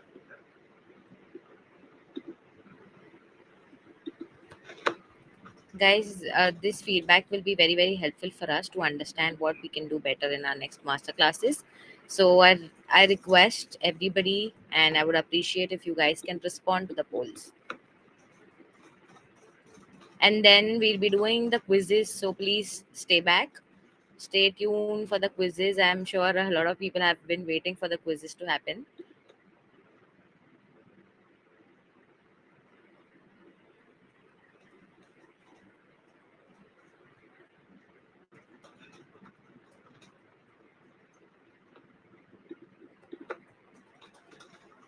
Also, I'll be sharing the link to join the WhatsApp group. If you guys haven't joined the WhatsApp group, we'll be sharing all the notes over there. So please join the WhatsApp group. I'm sharing.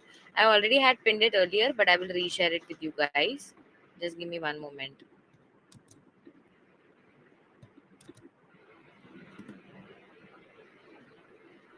So you can join our coding communities, and here is the WhatsApp link as well.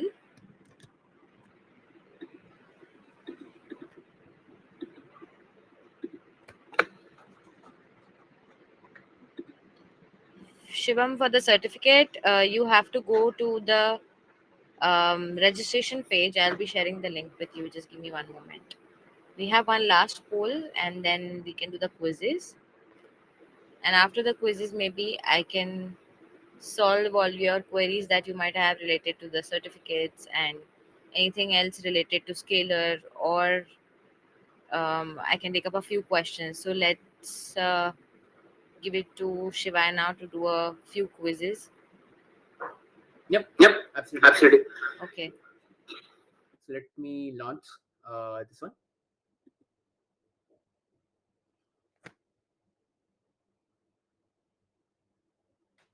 So we have like very quick three, four very quick questions, and then we will take over those.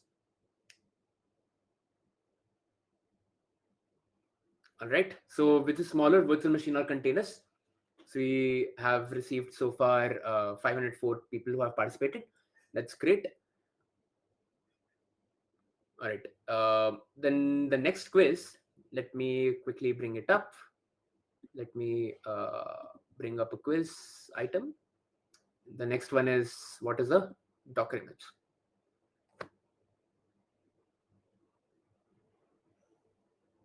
Don't put your answers in the Yeah, chat box. Respond to the quiz itself, because it doesn't make sense if you put it in the chat box. So what is a Docker image? Is it a template for building a container, or is it a JPEG file? Who thinks it's a JPEG file? We have received like 3% of the responses as a JPEG file. That's quite funny. But yeah, the quiz has ended. Let's move to the next question. This one is going to be again a bit funny, but let's see. So, a container is created from an image or from plastic. We still have some people saying, okay, perfect. And after this, we'll have our final question, which I'll just launch. Perfect. Let's launch the final question. What is a container?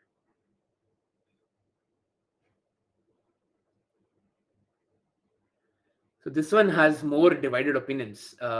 Surprisingly, there is a very strong preference for certain choices. But yeah, what is a container? Is it a shipping container? Is it a way to package software? Or is it the same as a virtual machine?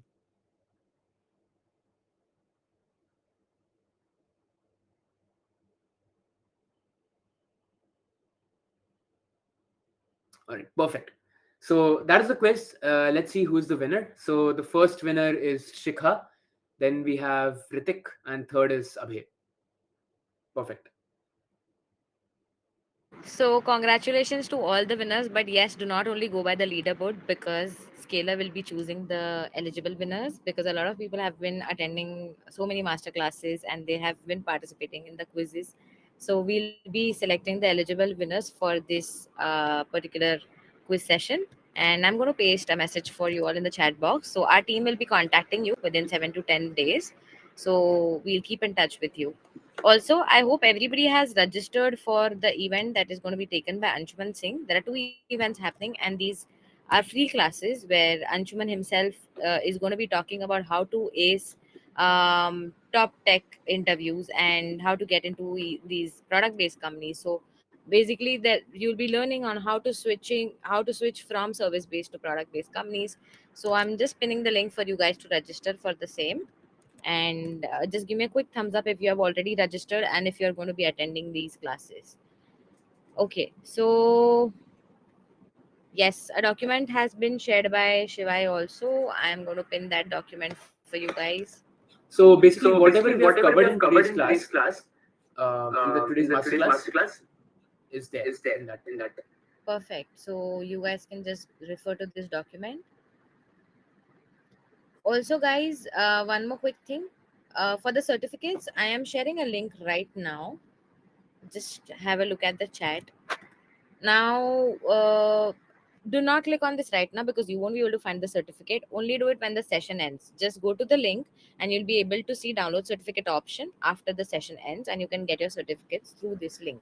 This is the registration link from where you guys registered before. Okay. So if you guys have more questions for me, you can we can discuss it now.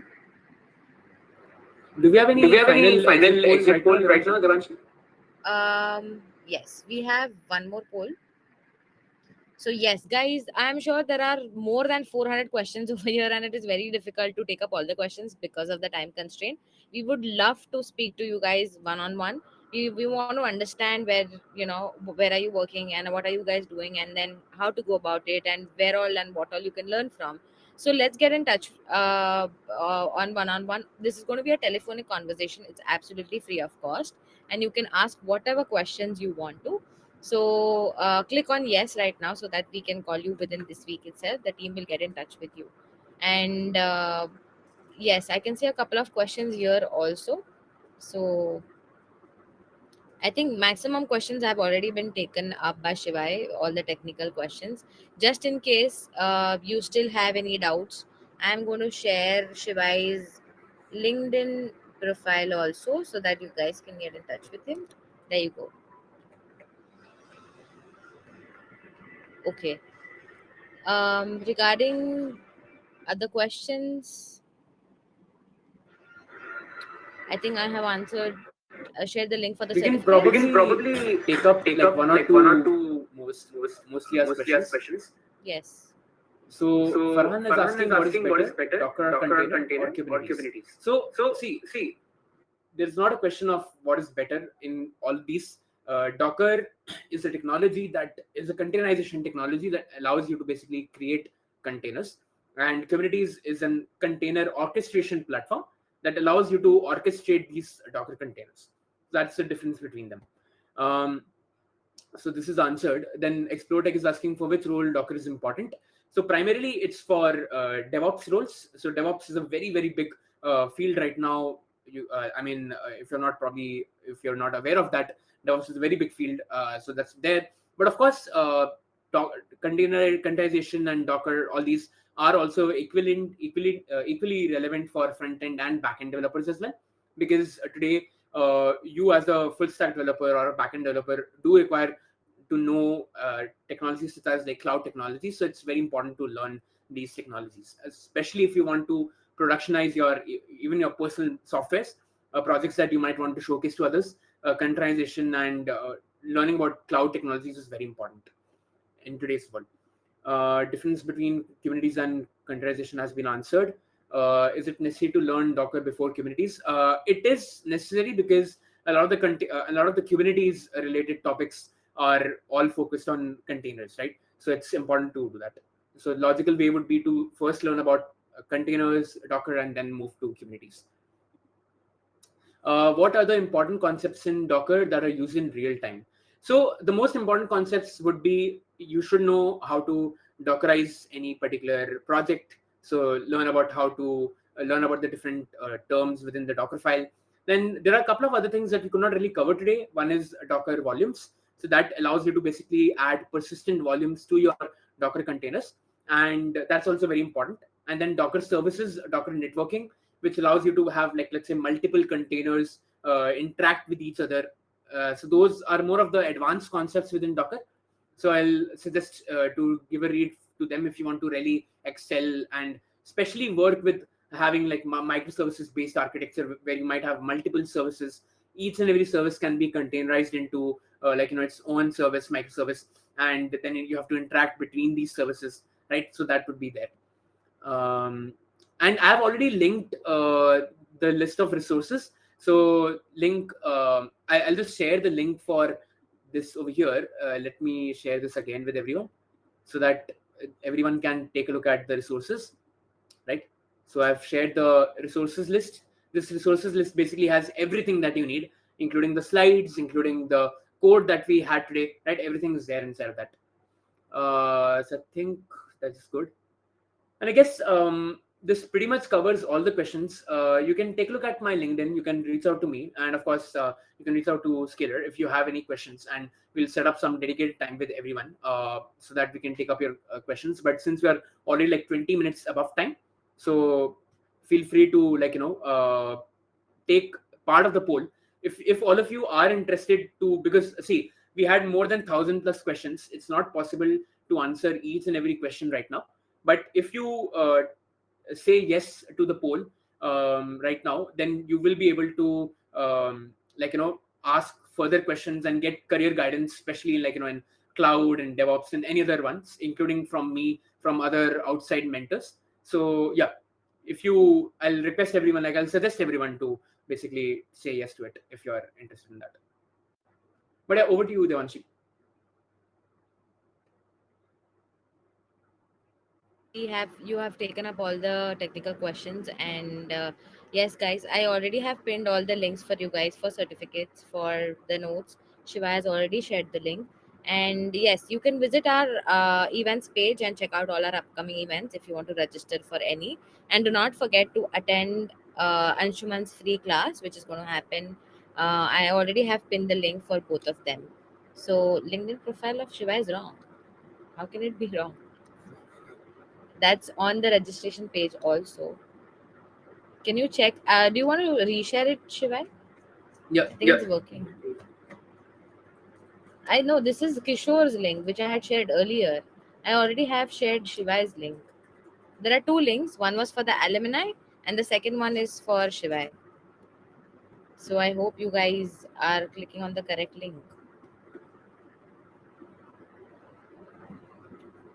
Yes, Pratham. Thank you so much. Certificate link not found. So again, I don't know if you guys are not able to see my pinned messages, but I have been posting it like 5 times. I'll do it again for you.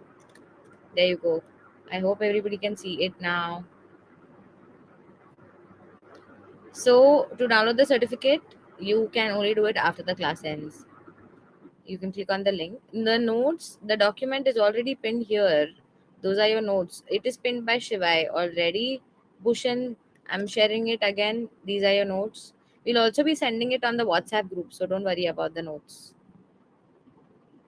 Thanks, Adarsh. Himanshu, I completely agree with you. Anyway, thank you so much, guys, for being so attentive and interactive. And I would love to see you guys in our future sessions also. The recording is not available, Neha. It is only for the paid learners and people who are a part of the community. Thank you so much for being so patient. And thank you, Shivai, for such a great session. We are looking forward to another session with you, maybe a part two. So yes, good night, guys, and weekend is coming soon. Tomorrow is Friday, so have a great weekend, guys, and catch you later until next time. Bye bye. Good night. Bye. Thank you.